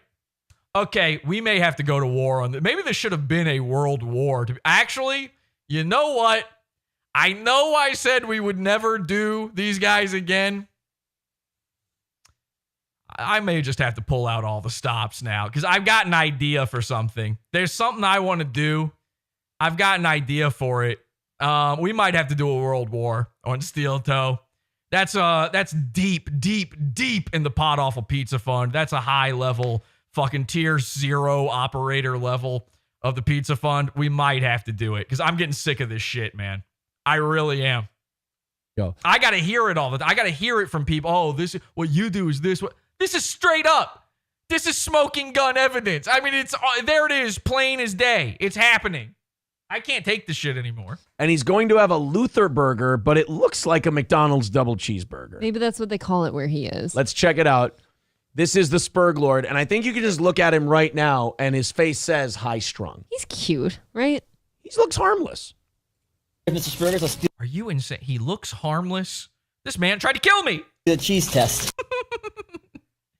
He tried to rip out my eyes. Should work. I got a plain McDouble, no cheese, because I don't want anything else. So bacon, it's a little extra. April talking about Mr. Burgers sounds like me talking about April. Bacon, and more than you usually put on. That is a very autistic burger. Who gets a double cheeseburger with no cheese and just plain bacon? with bacon. No ketchup, no mustard. You should eat. Wow, this is great. By the way, the Luther burger is something for like that was a 2007 meme. Immediately be putting donut. That was from Boondocks. You know, the black people anime. I am the stone that the builder refused. I am the something baba booda booda booda booze, which is what rap sounds like. Put on a watch list. You're on a list for sure. Yeah. Right? That's gross. You should be banned from flying if you eat your burgers that way. The sauces are half the best. That's like some of the best parts, right? And that melt. April has an autism fetish. Well, then I'm fucking in. Ooh, goody. Melty nuclear cheese that McDonald's uses. And you need the minced onions. I have to have them. This is their commentary. It should be illegal for this to be your commentary. I think if I was a judge and you brought this to me as a fair use case in court, I'd go, I'm sorry, it's the death penalty. Cup of them on there. So look, I like this guy. I think he's going to be Do you very want McDonald's? I think he's going to be very entertaining, but at the same time, he's definitely showing some warning signs. And by the way, guys, here's the part. I'm shaking the can. Here's the part where you got to sit. Now, I'm not going to read any of your super chats, but we do need $150 in super chats before the end of the program, or else I can't actually end the show. The only way to end the show is by getting $150, or else I'm forced to keep streaming forever. Please save me. $150. It's good. It's now constructed donut burger. Put the bacon down first. Oh, he's gonna 2 construct- McDouble patties. Okay. 1 each burger. I'm Wait a minute. so in on this. Wait a minute. Is his name Luther? And he's buying the donuts and he's putting the Yep. burger together? So he doesn't even know what the Luther burger is. He did no research on it. Just nothing. All right, I'm going to skip ahead because I know Mr. Spergers. I know that his father shows up in this video. I want to see. Now, if you don't know Mr. Spergers Sr., he is a character. And the first time we ever heard him speak, it was a mind-melting experience. It changed PODAWFUL forever. So I need to see their reaction to the same man. Because if they, what is their take on a guy who sounds like this? The best feature about this hamburger, let me show you this fragment of hamburger. The man talks about fragments of hamburger, okay? Are you ready? Are you still working on it? Oh, 1 more minute. Oh, this adorable. His dad got a Happy Meal. Oh. Look how thin he is. Look at Spurglord's dad and Hold his on. Happy Meal. They just switched seats. Look. Yeah. Spurglord switched seats with his dad. And He they cut it couldn't out. just simply turn his tripod towards his dad. No, he's got a like, professional- "No, you must get up and move over to my seat. He's got a professional filming Make setup. sure we get the bathrooms in the shot. Yes. Mr. Burger Sr. here reviewing a Okay, at least Aaron gives a look. April looks terrified right now. The second, okay, I'm going to give him that. The looks are, I better hear some great commentary because I'm sick of this corn dogging shit. They've been trying to corn dog Mr. Spergers this whole time, and we know why. They're trying to lure him in over into their camp. They think, oh, if we're nice to him, he'll like us, he'll leave PODAWFUL. classic Happy Meal from McDonald's. Well, we saw the apple meet the tree. Okay, well, put a gun in my mouth because I am going to blow my head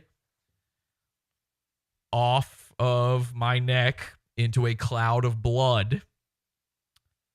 I was trying to make that sound clean for YouTube, but I couldn't do it. You know what? Maybe there's a follow-up comment that's good. They're attached somehow still. Yeah, check this guy for an umbilical cord. Yeah, there's a cord there. What does that mean? And how do I remove it from my memory instantly? I need to defrag my fucking hard drive after listening to these retards talk about this is infuriating to me. Okay, look. Just the choice of video alone is enough for me to absolutely lose my mind. Let me give you a little taste of what happens when PODAWFUL puts their hooks into Mr. Spergers, a.k.a. Spurglord. Here's Mr. Burgers doing his Spider-Man burger review, okay? And this is the direct result of me messaging him months ago saying, and by the way, this came out the same time as the video that they're reviewing. They could have gone over something like this. Wonder why they didn't. I said, okay, you got to review the Spider-Man burger. Remember they had the Spider-Man burger out? It had a red bun. I said, you need to record yourself muttering over and over to yourself on the way there that you're Spider-Man and you're going to become Spider-Man, that the FBI knows that you're Spider-Man. I wanted him to turn his channel into a comedy burger review channel. And he acts like a crazy, you know, Connor O'Malley style character that eating the burger was going to make him produce webs. We bought him this Spider-Man mask and sent it to him to record this video. I said, when you order the burger, you have to tell the cashier that you were Spider-Man. You after you have the burger, while still at the restaurant, record yourself holding up the burger and say, in today's review, I'm going to eat so many Spider-Man burgers, I start shooting webs out my ass. Now, I go on and on telling him what he needs to do to make this video funny. And of course, like most goons, he does a half measure. He doesn't really do it. He gets the Spider-Man mask and finally agrees to do the Spider-Man burger review. But it's a month after they stopped selling the Spider-Man burger. So now we're like, well, how do we get a red burger? So someone actually forced Mr. Burgers to buy red spray paint and spray paint the burger red. And then we get him to eat it. Now, there's a million things going on in this. There's a Discord call. Shalin is there. The internet Shalin is there as well. This is a nightmare scenario because of course it is. You see, what people like Steel Toe, fucking tube head Steel Toe, will never understand is I am not a commentary person. I'm not commenting on shit that just happened outside of me. I'm making these things happen. This is my content. When I say this guy's my intellectual property, it's because I put the fucking Spider-Man mask on him. He didn't just go to a Luther Burger with some donuts and do a review. We made him eat spray paint. Watch this shit. What about Babe? Call him Babe. Burger baby. There's the spray paint. Call him your burger baby. He's not my burger baby. He's everyone's burger baby. I'm not gonna do that at all. There is okay, so he's proving that it works. He's got the red on his hand. You're good at manipulating. You'll see it on the burger. What even are you? Shalin is so drunk she doesn't recognize a person she's spoken to a million times before. Stop asking questions. And Burger Baby, by the way, we were calling him Burger Baby at this point. Spurg Lord, he's just calmly eating spray paint while this is happening. Good at manipulating people. By the way, look at his horrific room, the absolute state of it all. People, use your charm, make him feel wanted. I'm not a manipulator. I don't know what you're talking about. This is a complete nightmare. You'll see now why I never actually covered this before, but finally, I got an open. I'm basically using this entire episode as an excuse to play this. Feel wanted, Shalin. You know what you're doing. So you can, oh my God. So he sprays the spray paint. You can see the butane fumes going all over the room, and then he brings it up to his nose and inhales it. No one asked him to do that. I'm about to eat it. I will say hi, Mr. Yeah. Pretty much it. Yeah, make him feel important, Shalin. No other show makes a man eat spray paint. Exactly. And by the way, this is all thanks to the henchmen, the PODAWFUL cult. Okay. I can do that. That's like not a big deal. But just read down it. I don't know why there's like sentimental music in the background. I don't know who added that, if that was a Mr. SPERGERS touch or what. At this point, I don't think his channel was even called Mr. SPERGERS. Maybe it was, but you can see the title of this one still says Mr. Burgers. Wait, can you pull down the paper a little? I think it's not. You can do laundry in a minute. Oh, you're mean. Don't start doing the review yet. Yeah. I get a woman on the phone. I can hear people. See it, that's all. Okay. Hi, everyone. If they can hear me, by the way. Okay. He doesn't know how to put the mask on properly. He can't see right now. We can't see the spray paint. He did put it on there. You'll eventually see it. All right, Shalin. That's your real name. Come in here. I sent her an invite. Mr. Burgers is going to do a review for you. Oh, there you go. He sprays it on there. He wants to be your boyfriend.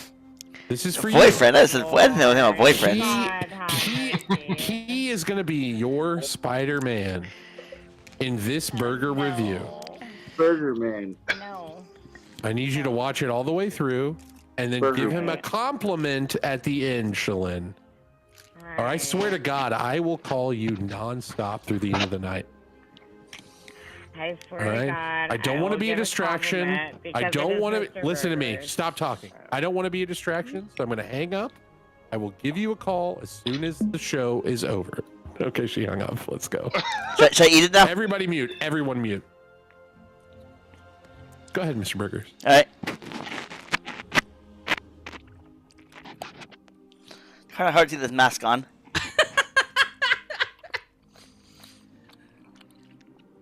It isn't Mr. Burgers Jr. How you doing, man? The optical. Oh God, the sounds. How's scuffing keys?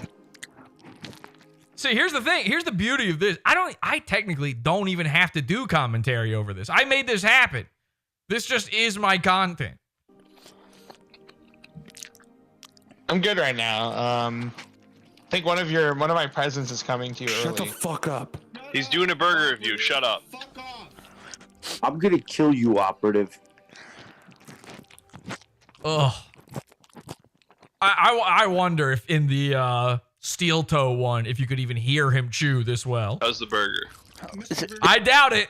Only in a PODAWFUL Spider-Man burger review does a man wear a headset so you can hear every mealy mouth little squirrel bite. It's decent. Can we get a little bit of that red dye on the top of the bun? Yeah, let's get a little. Yeah, let's get a little bit of red dye. Let's make this a Spider-Man burger for Shalyn. Here we Remember, go. this is Red Spider-Man. There we This is go. for Shalyn. Spider-Man burger. He's putting the Yeah, mask. well, Shalyn. Right? He tried to put the mask over his mouth, then realized, how am I going to eat it? I didn't say I want to be a boyfriend. I don't want to be a boyfriend. Tell Shalyn you want her to be your Mary Jane. Shalyn, I want you to be my Danielle Panabaker. That makes no sense. Do you guys see the red dye on this?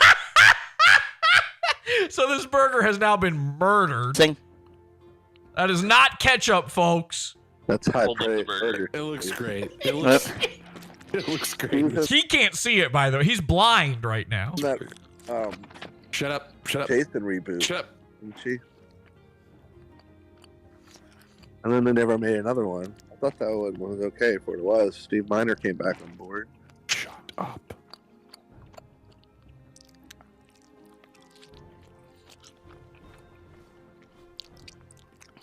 Oh God. Yeah, I just want to keep this going until we find out how it tastes. Decent. Pretty decent. I'll give it I'll give it a 7, which is pretty low by my standards. It would be higher without the red dye. I think the red dye smells a little weird and tastes a little weird. Yeah, it'd probably be better if there weren't spray paint on it, but otherwise, it's a pretty good Spider-Man burger.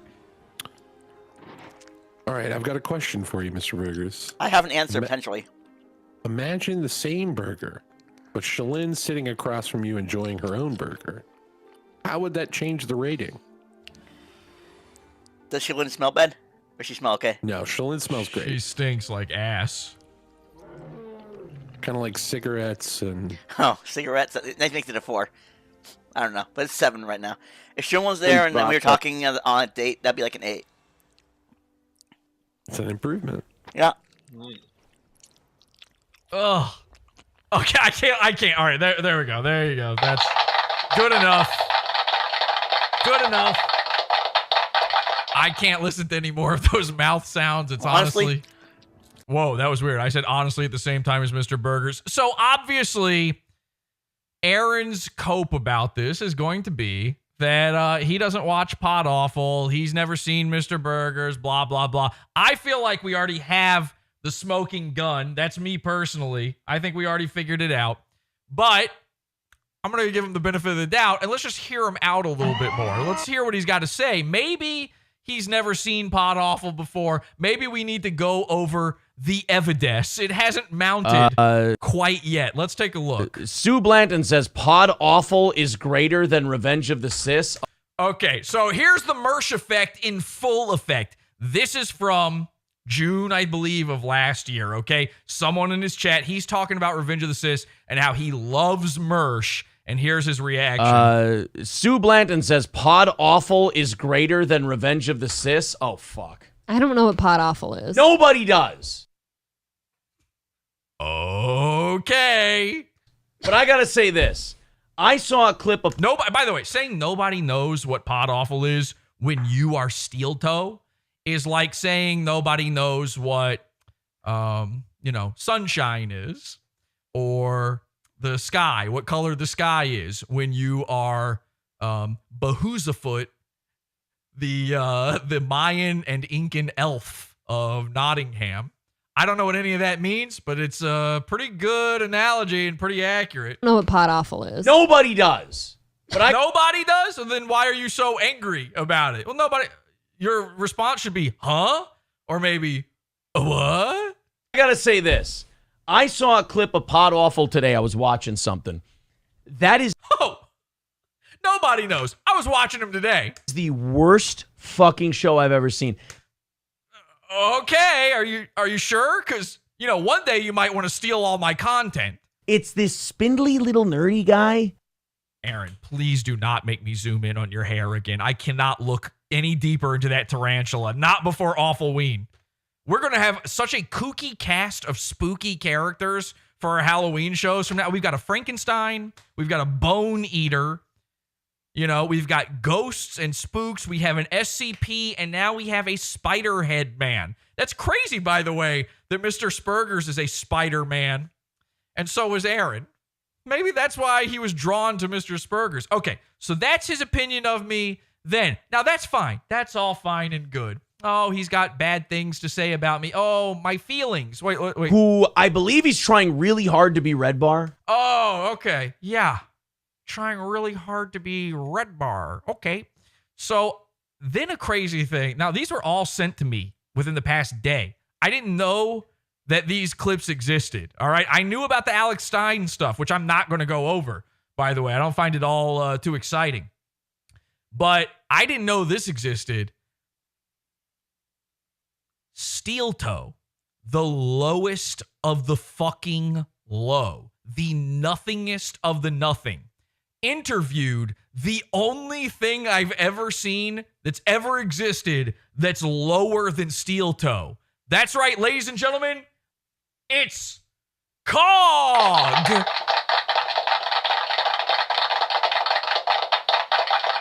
You may be saying to yourself, who? Or possibly, what? Yes, it's the backwards internet's own Cog, Cognitive Thought. He interviewed him to the excitement of no one. This video this is a year old now. This video still has less than 1,000 views on it. Even bringing in Cog's audience couldn't get people to fucking watch this. But watch what happens. This is a fascinating thing here. I had so much fun doing this research because this just keeps getting better and better. The more I searched steel toe, the more fun it became. Watch this. I don't really want to dive into the ending of that one, so to speak. Like, he's just, I'm glad, like I said, I'm glad guys like you cover him because I can learn, and then I can also pause and go, I need a fucking break. I think they're talking about Ethan Ralph or something. But break on this shit. Yeah, I know that feeling, yeah. I did, just before the interview, I did watch your stuff on PODAWFUL and Alex Stein. Yeah, this is insane. Goons collide. Okay, so he watched Cog's stuff on PODAWFUL and Alex Stein, a.k.a.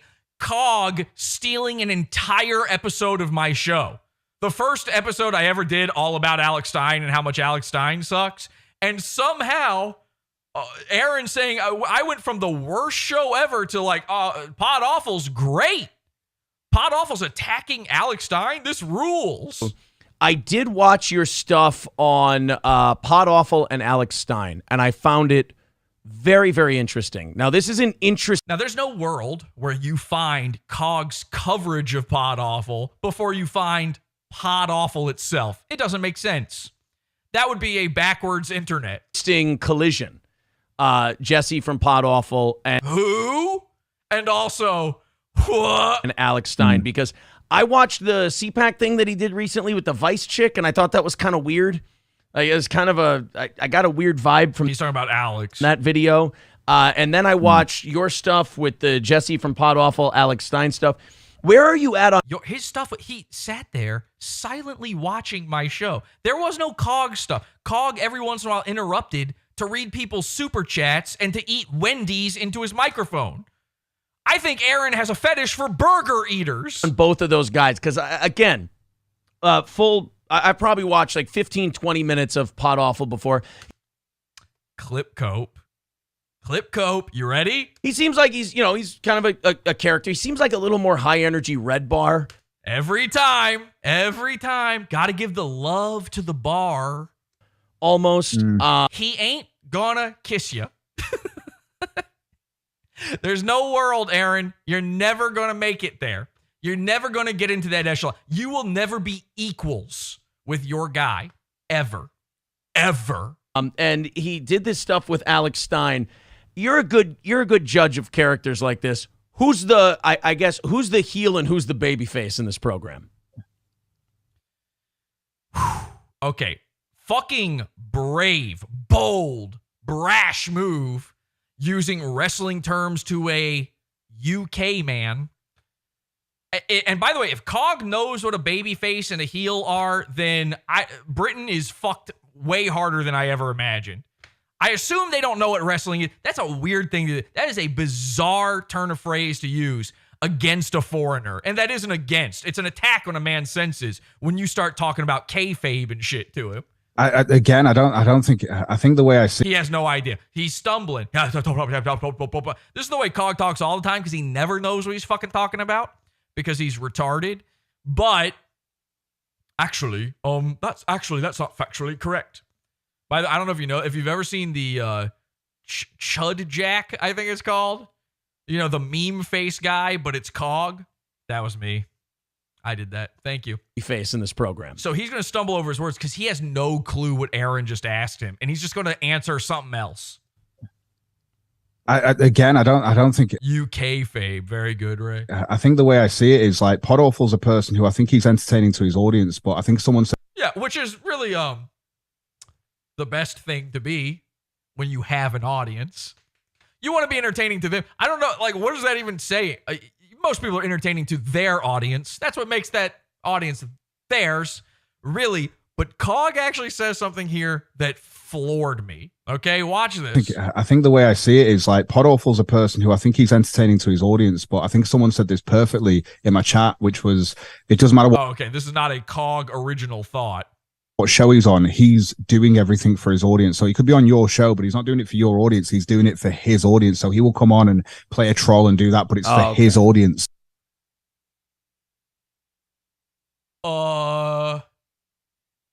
Yeah. Shout outs. Fuck yeah. Actually. Yeah. Yeah. I've never felt so seen in my life.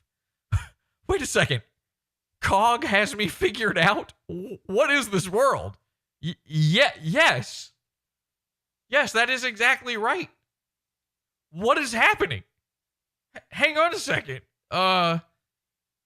Is this am I okay? Are we allowed to clap for Cog while he's on steel toe? Okay. All right. So that was a little freaky.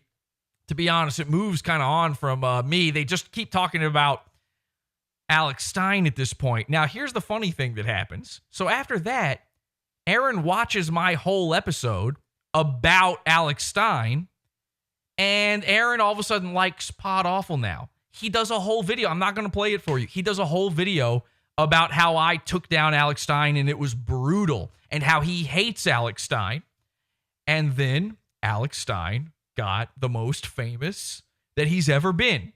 And 3 months later, Aaron had Alex Stein on his show going, actually, PODAWFUL's terrible. He's a Red Bar ripoff. I'm so sorry. Alex, I don't hate you. I think you're great. Okay. We'll come back to that in a bit. Here's I don't know. This guy's name's Adam. Adam Goldberg or something. Goldenberg. And this guy is, I know he follows me on Twitter. I'm vaguely aware of him. He might even be in the Pizza Fund, actually.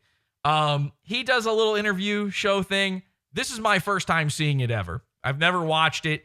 He's one of these bizarre people who watches them all, and he's a fan of them all, okay? He likes Mersh. He likes Steel Toe. He likes Red Bar. He likes Alex Stein. He likes PODAWFUL.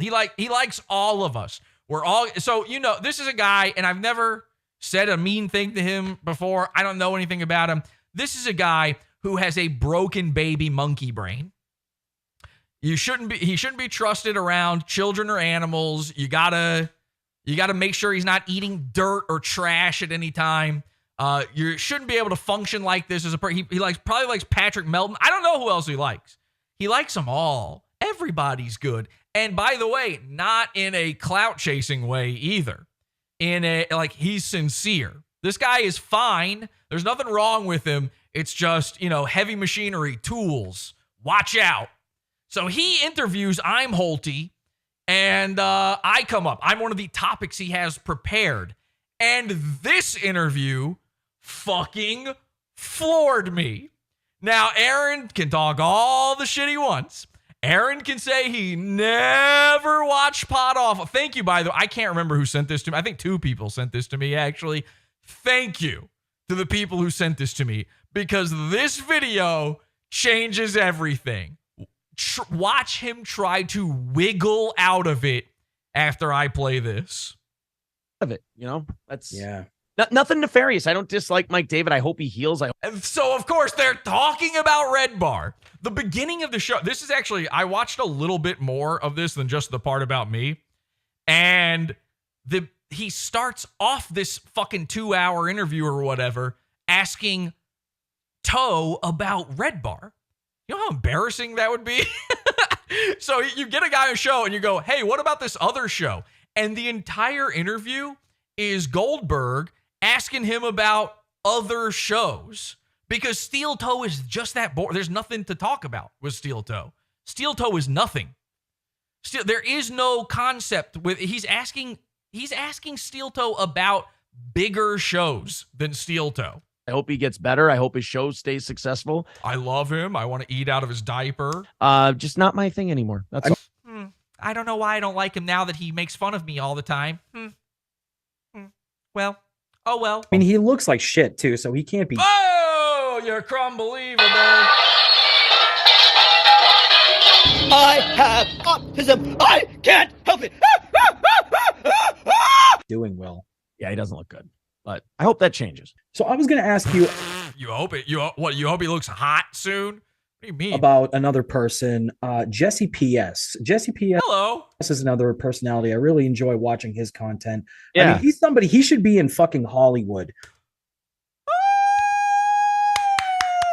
Oh, wow, Hollywood Jess, they call me. Excuse me. I did not see this coming. Personality. I really enjoy NAZI by watching his content.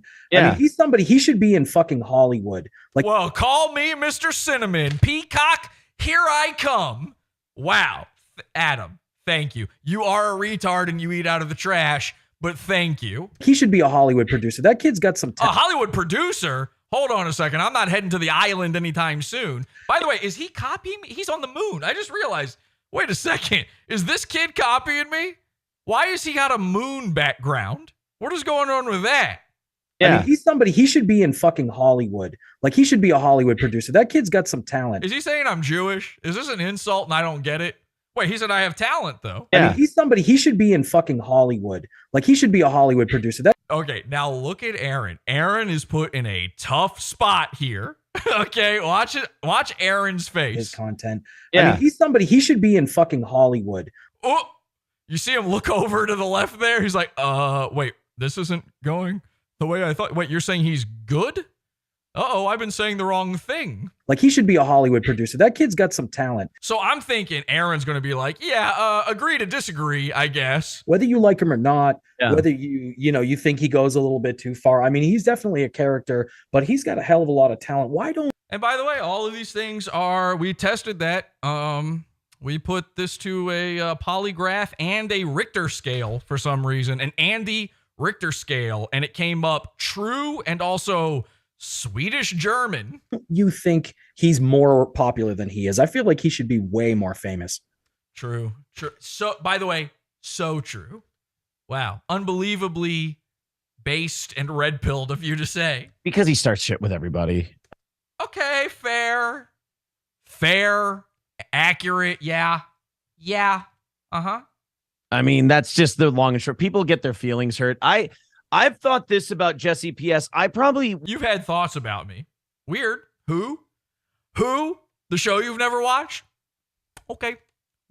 I'd love to hear your thoughts. Watched him. He came on my radar probably 100 years ago. Halfway into like Red Bar's hiatus. Okay, so like way before, like way before that clip of you saying nobody knows who PODAWFUL is. I came on your radar half a year, 6 months before you claimed no one knows who I am. Interesting. Okay. I think. Just keeping track of the timeline here. And he was doing stuff like he even does stuff on people I like. Like Mersh has always been really cool to me. I like Mersh, aka The Effect. All right. I like Revenge. I like Mersh too. Yeah. What? Are you okay? Sure. Yeah. So I like those guys, but like he does stuff on him, and he's fucking relentless. Adam, part of the Mersh effect. And I get why Mersh does not like him. I get why he fucking hates the guy. I would too if I were him. You're about to be him. But like his stuff on Alex Stein, And again, ship me and April. I would love to see, like when I go onto Twitter after this program, I better see a bunch of tweets at me at the N-word saying, where you photoshopped us together, you're writing erotic fanfics of me and Ape having sex. That was really, really good. To me, despite all my rage, I am still just an ape in a cage. Wow, it really could be a Robin. Yeah, when I first saw Jesse, all those years ago. Wow, he's getting real wistful here. I didn't get it, but I knew he was good at what he does. Really? Because I thought I was like a bizarre freak. What did you say? I was what was it? I don't even remember now. I'm like a twerp or something. I'm a freaky little twerp who sucks. Right. But then I'm a freaky twerp red bar sucking fucky sucky. Started watching more stuff and I went, this guy's like a more concise to the point red bar. Oh, okay. So now I'm a good red bar. What if red bar was good? PODAWFUL. PODAWFUL the program, TV super show, aka What If Red Bar Was Good, according to Aaron Imholte, the biggest fan of Red Bar. Yes. Jesse says yes. Yes, we all agree. Yeah. Things in 5 Hollywood Jesse? Yeah, I think so. Yeah, I should be a fucking producer. minutes that it takes Mike an hour to say. Really? Because it's taking me fucking 4 hours to do this episode. So, and I think Jesse is immensely talented. Okay, well, goodbye, everybody. Thank you so much for. Ibdi, that's all, folks. Well, see ya. I would not trust him for a second. I'm a scamp. That makes sense. I get it. Oh man. And I mean that in the way that he wants me to think that. You don't know what I want, what I think. Get out of my head. I don't know if you're using April's mega mind powers on me or whatever, but please stop knowing my thoughts. Like, I don't mean that as like, oh, fuck him, I don't trust him. I'm like, right. No. I'm going to appreciate that guy from afar. Like, whoa, hang on a second. Wait. Him, I don't trust him. I'm like, right. No. I'm going to appreciate that guy. Oh, yeah, wait, hang on. Look at that. Pruny grandma bathtub hands yet again. PODAWFUL one.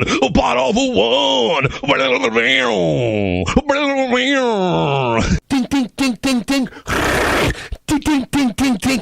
When I stick enough things on my butt, I'll make the most money. Okay, so what are you doing? How many baths does this man take a day? Because this is getting to be a little absurd. What is going on with his fingers? Why are they dry? Is there a disease that does? Is this like? Do I not know that this is a symptom of having? I keep wanting to call diabetes diarrhea. I'm retarded. I was literally about to say, is this a symptom of diarrhea type 2 that I don't know about? Which I guess every diarrhea is type 2.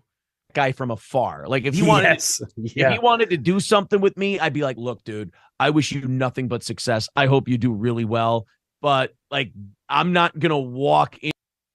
Am I crazy? This is a guy who is daydreaming about becoming my friend, right?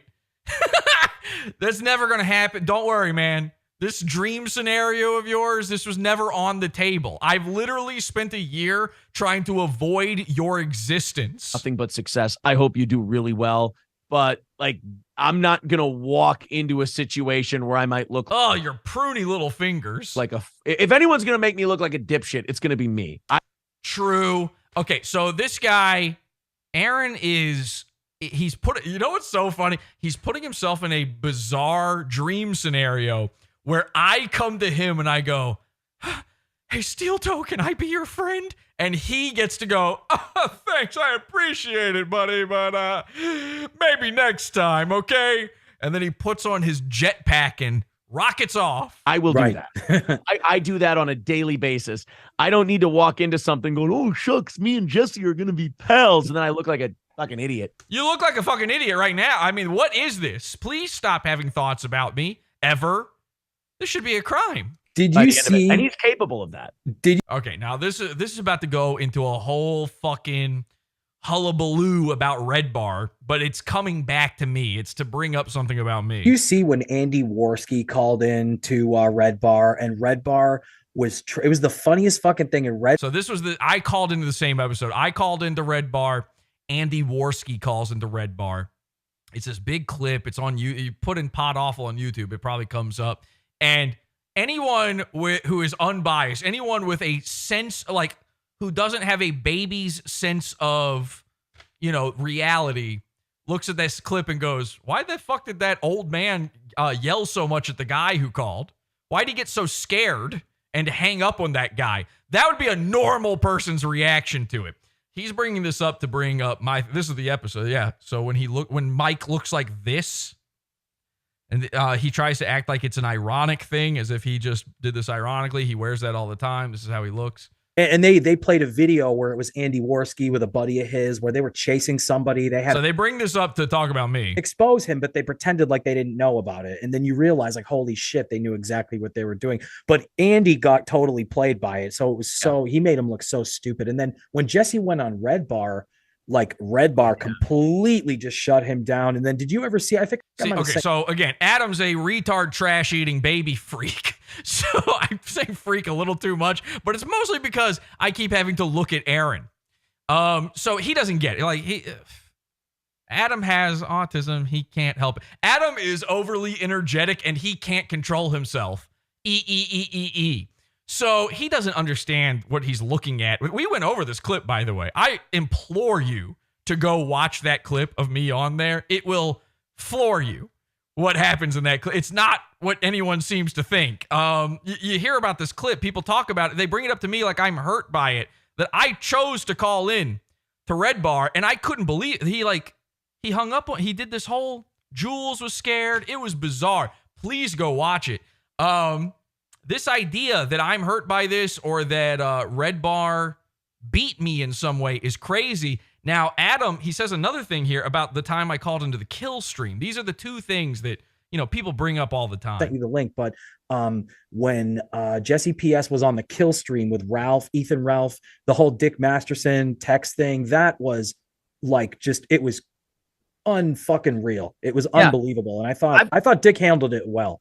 I don't even know whose side he's on. He's not on a side. Dick did good, but it was unreal. If it's unreal, it's because of something I'm doing. Who are you? I can't tell who this guy's rooting for, and I don't know. It doesn't matter. Listen to what Aaron says about it, okay? Aaron, biggest bar fan of all time. I've got a lot of Jesse lore and all those guys. Oh, I bet you fucking do. Guys from that kind of area lore that I'm not up on. I do. Oh no, I'm sorry. He's not up on it. Okay, disagree then. Remember the Red Bar Jesse PS thing, and honestly, when I heard that, okay. So when did I call it? Because now that puts a whole new time frame of you knowing who I am. If you know about that call, when did you see that? When did that call happen? I did laugh, but I also think that this is fascinating. Here's what he thinks about that call. I can't believe it. This is the first time I've heard anyone say this. Jesse kind of got treated unfairly. I think Red Bar, I think he sees something in Jesse that he sees as threatening. And I think he was trying to cut that off at the quick. And I think that was part of it. I think that was kind of an ambush. I don't know about the ambush part, but Steel Toe is maybe the smartest guy I've ever met.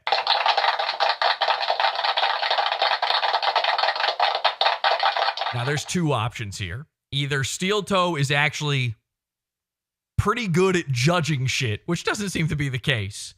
But either he's pretty good at judging shit because, listen, I've said the exact same thing, for years now, really. Or he heard me say my take on it, which means he's in the pizza fund. Because when I covered that video, it was in the pizza fund. Now, you have two options. Either he legitimately believes this or he's stealing my own take about my call-in. I've said forever, listen, there's all of these shows. And by the way, Steel Toe is one of them. All of these shows, everybody says, is ripping off Red Bar, a man who invented nothing. There's all of these Micah-likes out there, let's call them. And I have to hear this shit. And I've had to hear this shit since before I knew what Red Bar was. I've been doing this since 2009. 14 years coming up here very soon. Every other show I've ever seen that gets called a copy disappears. PODAWFUL is still here. Every other show I see, Mike covers, makes fun of, destroys, and they go away forever. Not PODAWFUL. It is, without a doubt, it's so obvious that Mike understands I ain't going away, and I ain't copying, and maybe, just maybe, I'm a bit of a threat. Mike's afraid to talk about PODAWFUL. I mean, it's right there in the intro of the show. I'm not going to play the whole thing again, but just... Or would you pay Jesse PS?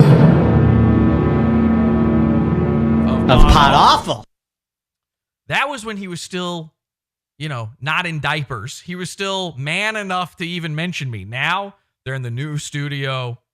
I don't even get brought up. When Jules accidentally brings me up, he looks at her like, what are you doing? No. There's actually been clips. People have sent me clips of him saying like, stop it. We don't want more diaper deliveries. They had to have my episode taken off of YouTube.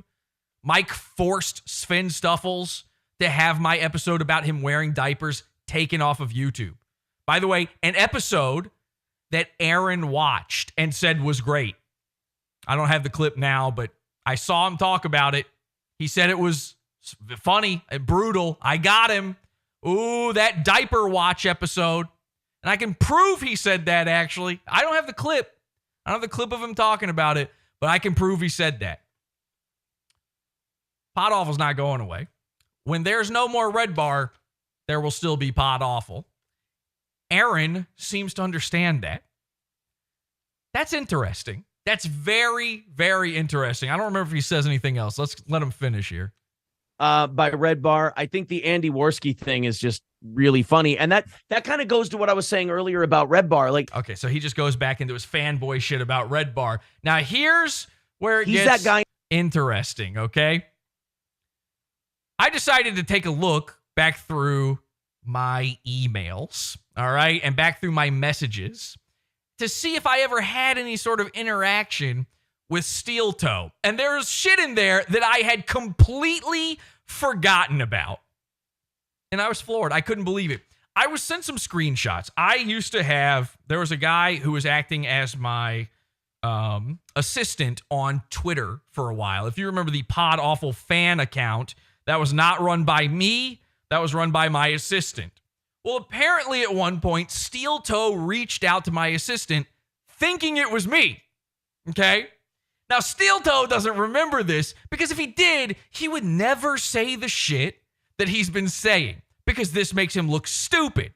If Steel Toe remembered he did this, he wouldn't steal my fucking content from me because it makes him look real fucking stupid when you see this shit in black and fucking white. Here it is, the message to my assistant.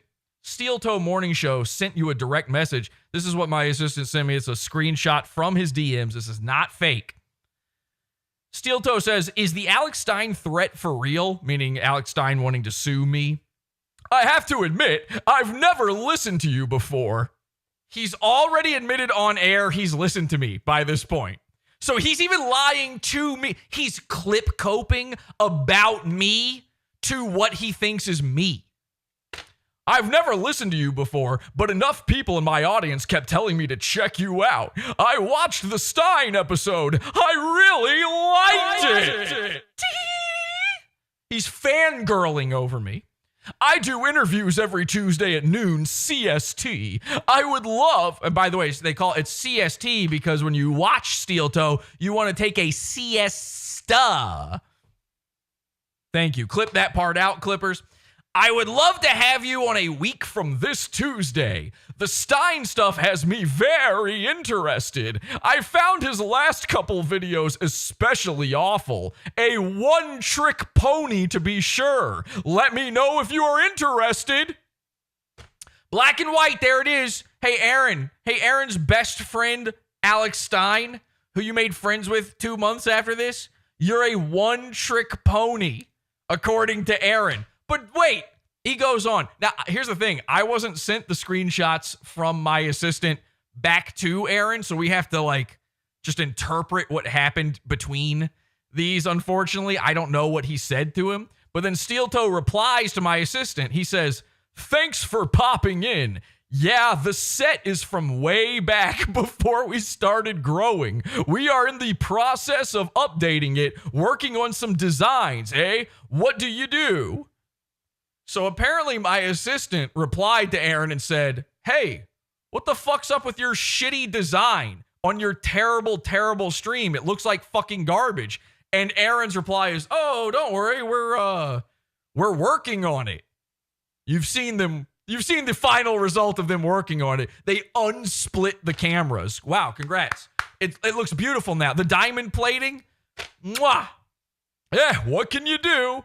As far as you, now this is crazy. He says, as far as you fighting my wife, I don't know if it would go the way you think it would, LOL. So this was back when I was threatening all the e-girls online to wrestle them. I guess my assistant told Aaron that I would be interested in fighting his wife, April, to the death. Shippers, put it in your fanfics, okay? I will. April is considering going to the mat with me. We're going to be tussling. We're going to be rolling around. I'm going to be putting her in headlocks, leg locks, forehead locks, half Nelsons, full Nelsons, forehead Nelson. Okay, so he says, I don't know if that would go the way you think. At any rate, great job with the Stein stuff. See you around. I'm taking the set comment as a no to the interview. So my assistant gets asked if I'll go on an interview. And I'd already told my assistant at this point, I will never do don't bother me about Steel Toe. So he took it upon himself to just go, hey, your set stinks. And Steel Toe's like, okay, I guess that means no dice on us being pals then. I guess we don't get to be internet friends. So then my assistant, I believe in between these, clarifies that he is not me. He didn't show up into a chat room. He doesn't know him. So Steel Toe says, okay, I saw PODAWFUL Dark Future in the chat and assumed it was him. How do I get in touch with Jesse?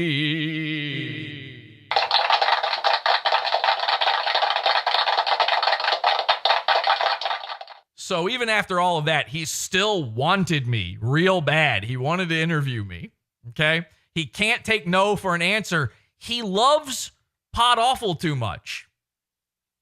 How do I know he loves PODAWFUL too much? Well, yeah, I thought he was a big Red Bar fan, but I guess not. I don't know. Maybe he's in the Scars Club. I bet he would be. He's such a fan of Anthony Cumia. How do I know that Steel Toe loves PodAWFUL, despite what he says, despite the amount of clip coping he does? Well, I found a YouTube comment in my emails. I'm so glad I got emailed this one. This is the fucking end-all, be-all. This does it right here, okay? Now, this is back on the old YouTube channel. So, unfortunately, this is gone now, but this is real. And I had posted because the Diaper Watch, the Red Bar Diaper Watch episode had been taken down by YouTube. I posted saying, I can't believe it. YouTube actually took it down for the privacy complaint. Steel Toe replies and says, "This was a great video. I will have to join the Pizza Fund. Would love to have you on sometime."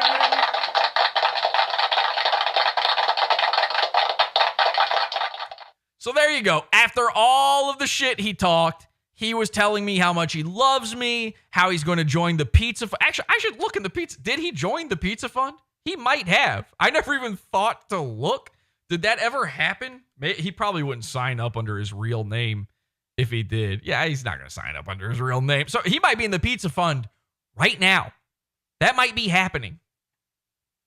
After all of this, it comes down to one thing, basically, okay? And this was going to be how I ended the episode that I originally had planned to do about all of this. Let me find... I got to find one of the videos that I just played of them. No, that's not it. Let me go to Steel Toe. So, Steel Toe, there's one thing. I don't have thoughts about them. I don't fucking care about them. I find them detestable, disgusting, losers and freaks. You know? The lowest of the low, the muckiest of the muckest.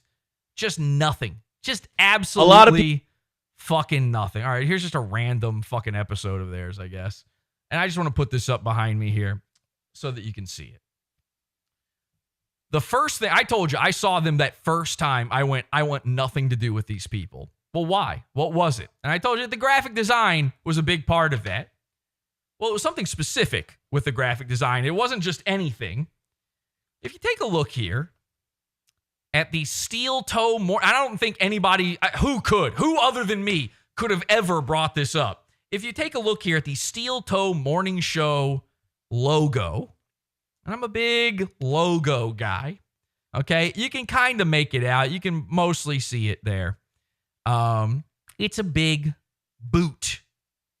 It's a big vector graphic boot. And I took one look at that the first time I ever saw them, and I said, these guys are maybe the most mentally retarded, disgusting idiots I've ever seen. Now, that might not make sense to many of you. Why? Why? Just because of the boot? Is that it? Well, here's the thing. I'm very into graphic design, as many of you know. And one of my favorite things of graphic design is, I like old shit. I like Y2K shit. I like 90s shit. It's fucking passe. It's a little hack, but whatever. It's what I like. It's what I grew up on. Somebody mentioned earlier that shit like this is for Gen Xers and boomers. I like Gen X shit. I'm into Gen X shit. And there's maybe nothing more computer and Gen X, more of a crossroads of those two things than a certain brand of clip art from the 90s. Now, you don't know about this, but in the 90s, clip art was huge. You remember that if you were alive for it. It was huge. Everybody used it. It was on every flyer you ever got. And one brand was the cool version of clip art. And it's still cool today. I love this shit. Some of you, if you're old enough, will recognize some of these things, okay? This is Ron and Joe's art parts. And it took over cool internet, computer design shit when it comes to this stuff. They kind of revolutionized, in a way, vector graphics and clip art. All right, these guys. And it's good. It's still good. I've been working on a bumper trying to use this shit for a long time now because I love it. So when I see the steel toe logo, it may not shock you to realize that I instantly recognize what it's from. Nobody else. This is a first. This is a PODAWFUL internet first. Ladies and gentlemen, the steel toe boot logo is 90s clip art.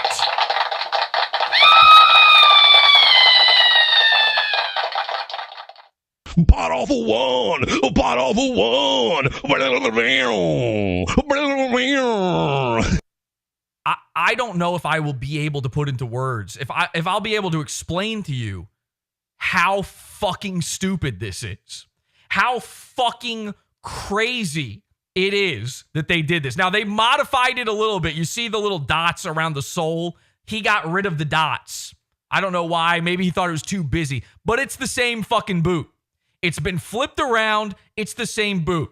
I need to explain to you how fucking crazy this is. This is, you think black people and the Goon alarm are bad?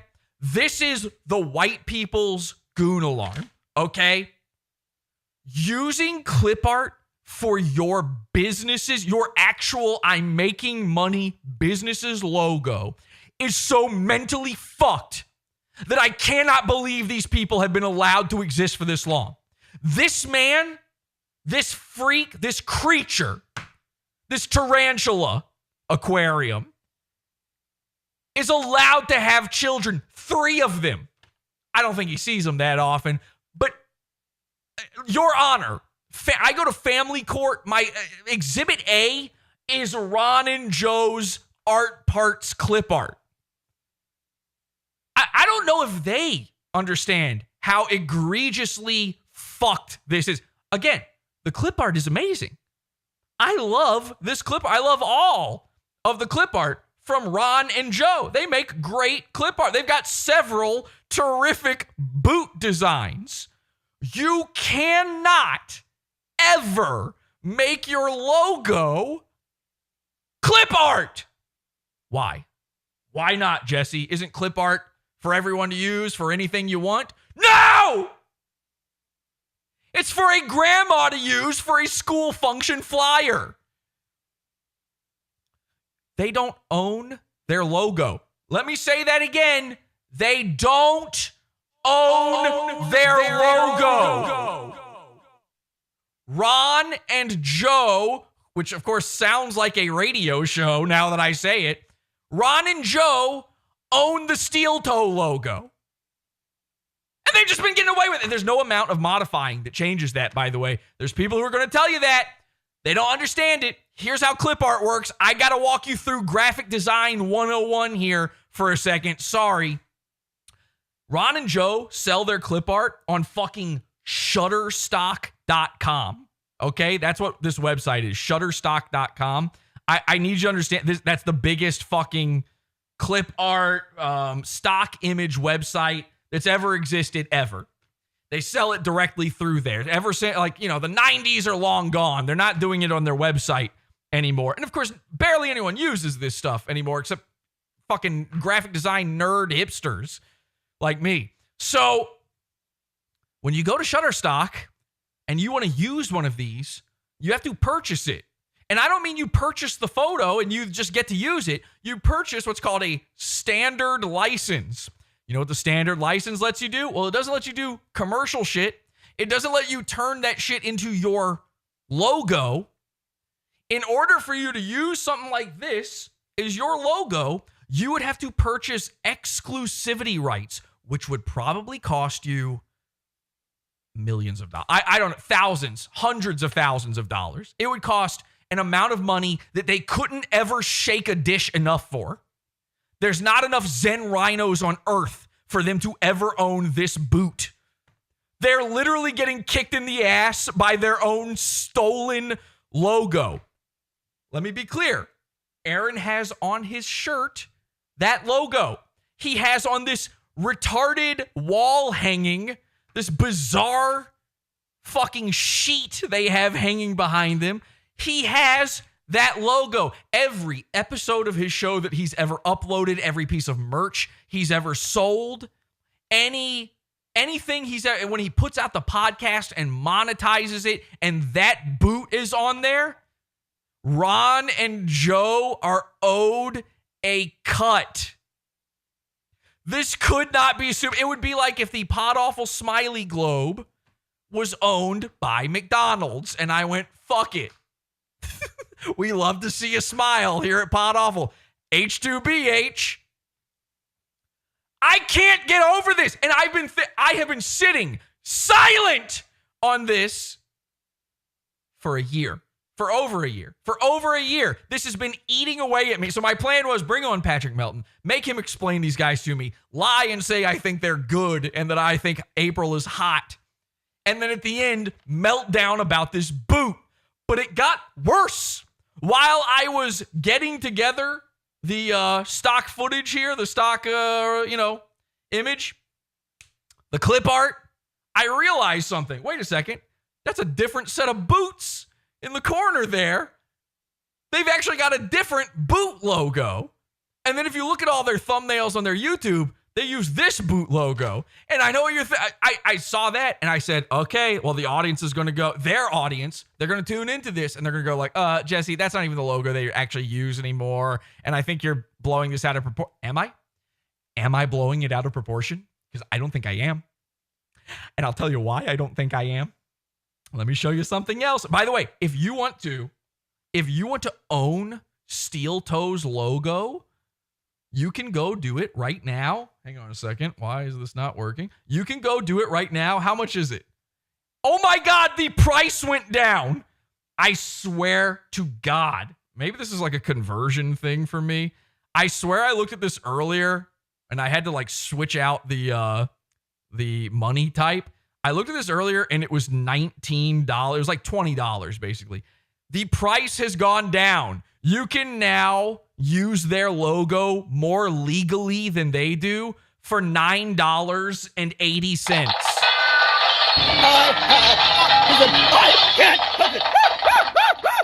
And what that'll do for you is they'll remove the Shutterstock fucking watermark from this, which I'm not sure they even did in their version of. It might say Shutterstock backwards inside their logo. So you'll get that, and then you will legally be allowed to like upload memes and stuff with this. You will be able to use it. Read the license, and you'll see how you can use it. You can use it in some commercial projects. It kind of depends. You can't use it as your own personal logo, though. That's what's important here. So they've got this other boot logo, right? And this other boot logo, I'm like, okay, how long will it take me to find these boots? What are the chances that if I just typed in vector boots, these wouldn't just show up at the top of fucking Google Images? Well, the chances are 0 because I instantly found them. So if you want to get a comparison here, it's the little orange boots in the corner. There you go. There you go. There you go. There you go. Same boots. There's actually a variant of them as well. You can get them like this, or you can get them like this. Now, here's where it gets crazy. So they don't own this one either. This is also stolen clip art. It's not as cool. It's not Ron and Joe, but it's stolen vector clip art that they do not have the rights for. These guys he's had this steel toe business for years, and he hasn't been able to pay someone to make a logo for him. Zen Rhino couldn't make this happen for him. Zen Rhino couldn't, strike a deal with Royce, who strikes a deal with Mr. Ballysong to make a new logo for him. Guess not. Now, here's the craziest part of this. I'm looking up these boots, and I realize, wait a second, these look like something. What do these look like? There's something kind of odd about these boots. And then I realize, oh, I know. It's because they're skinhead boots. I'm not kidding. Type in skinhead boot graphic vector. Type in skinhead boots. These come up. This is your results. So these guys are neo-Nazis.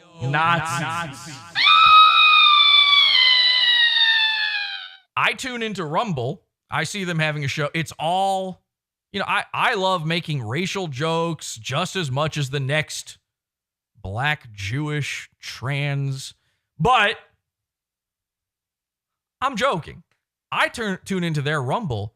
It's a clan meeting. It's crazy. This is a dog whistle.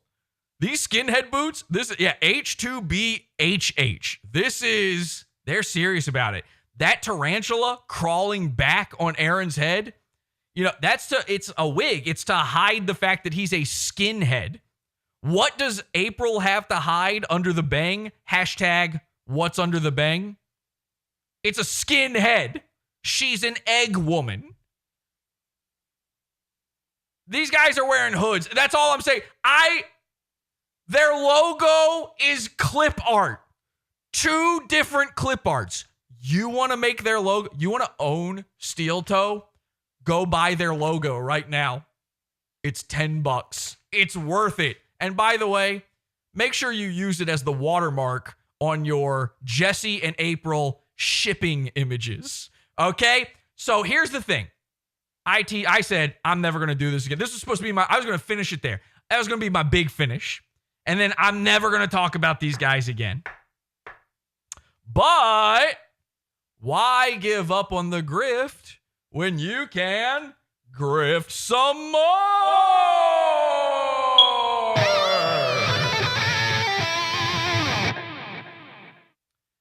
I found something out. Apparently, Aaron's ex-wife, who he cheated on and left for April, apparently she married a new guy. And that new guy is now Aaron's kid's daddy. And as far as Aaron's kids are concerned, that's their real dad, to be honest. Definitely not weekend dad. Definitely not basement show dad. Definitely not clip art dad. And by the way, Aaron kind of looks like he's made of clip art. I found out that Aaron's ex-wife, I can't remember her name now. I've got it somewhere. Okay, something LaRue. Ashley, maybe? I feel like it was another A name. Ashley LaRue. She's an author. All right. Actually, let me look it up. I think it's Ashley LaRue. And she's an author of children's books. And let's take a look at some of those books now, shall we? Is this... Let's find it. Here we go. This is perfect. Here we go. This will be a great way to wrap this one up, okay? Now, get in your donos, people. Sign up for the pizza fund now. PodAwful.pizza. There's a reason, all right? Sign up for whatever level you want. But I'm considering doing a PodAwful World War. I'm going to show you something. Hi everyone, Kirsten with Fox Point Publishing here today, and we are looking at now the 3 books from Ashley LaRue and her Family Dynamics series. This first one, Home is Love, that came out in, 2021, I want to say, early 2021. Love to Share came out middle to end of 21, and then this one, Love Until Forever, just came out February of 23. And this is for children in the 3 to 7 year age range, should they find themselves in a family with a divorce situation. So Ashley has now specialized in writing books for children of divorce. And an interesting thing I've noticed here, by the way, is that in these situations, mommy's new boyfriend is black. So black man on this cover, black man on this cover. There's no guy at all on the bottom cover. So Love Until Forever, Love to Share, and Home is Love.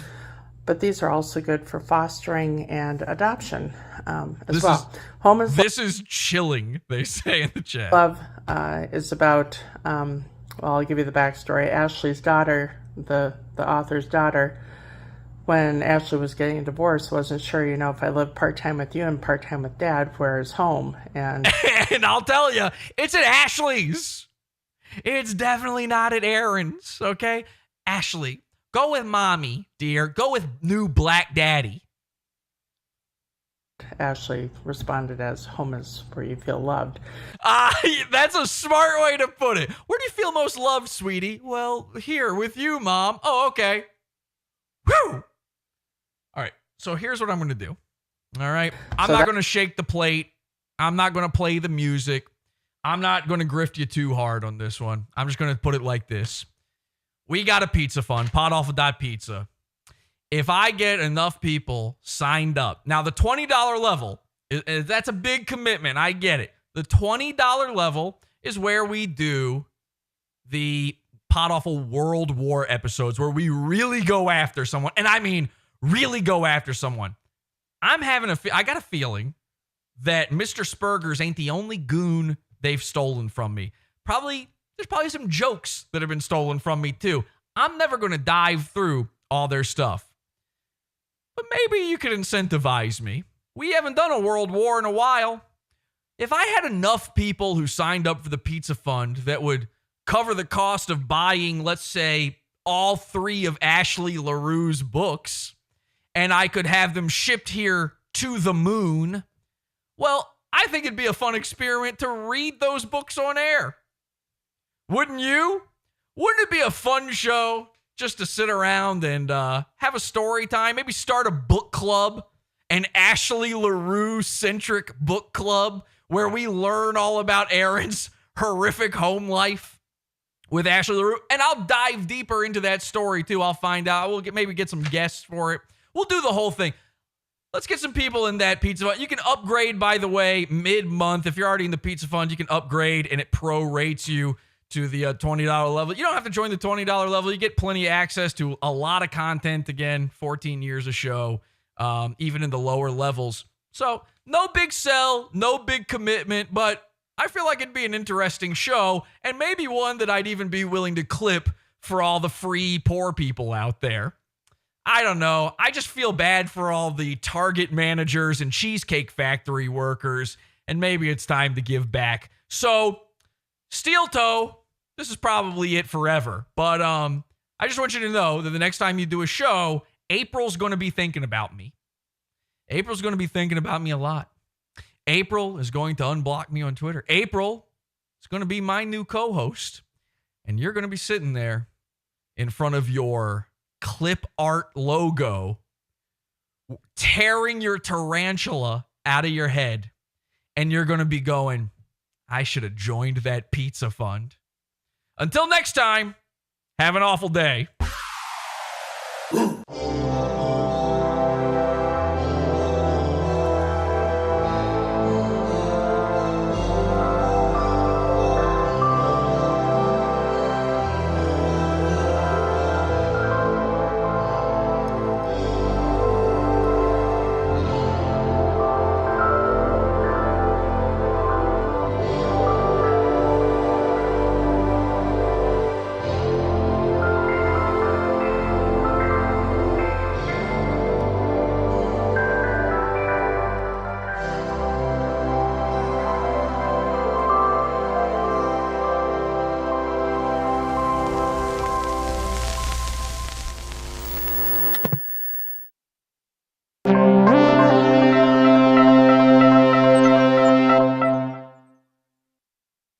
Ibdi, that's all, folks.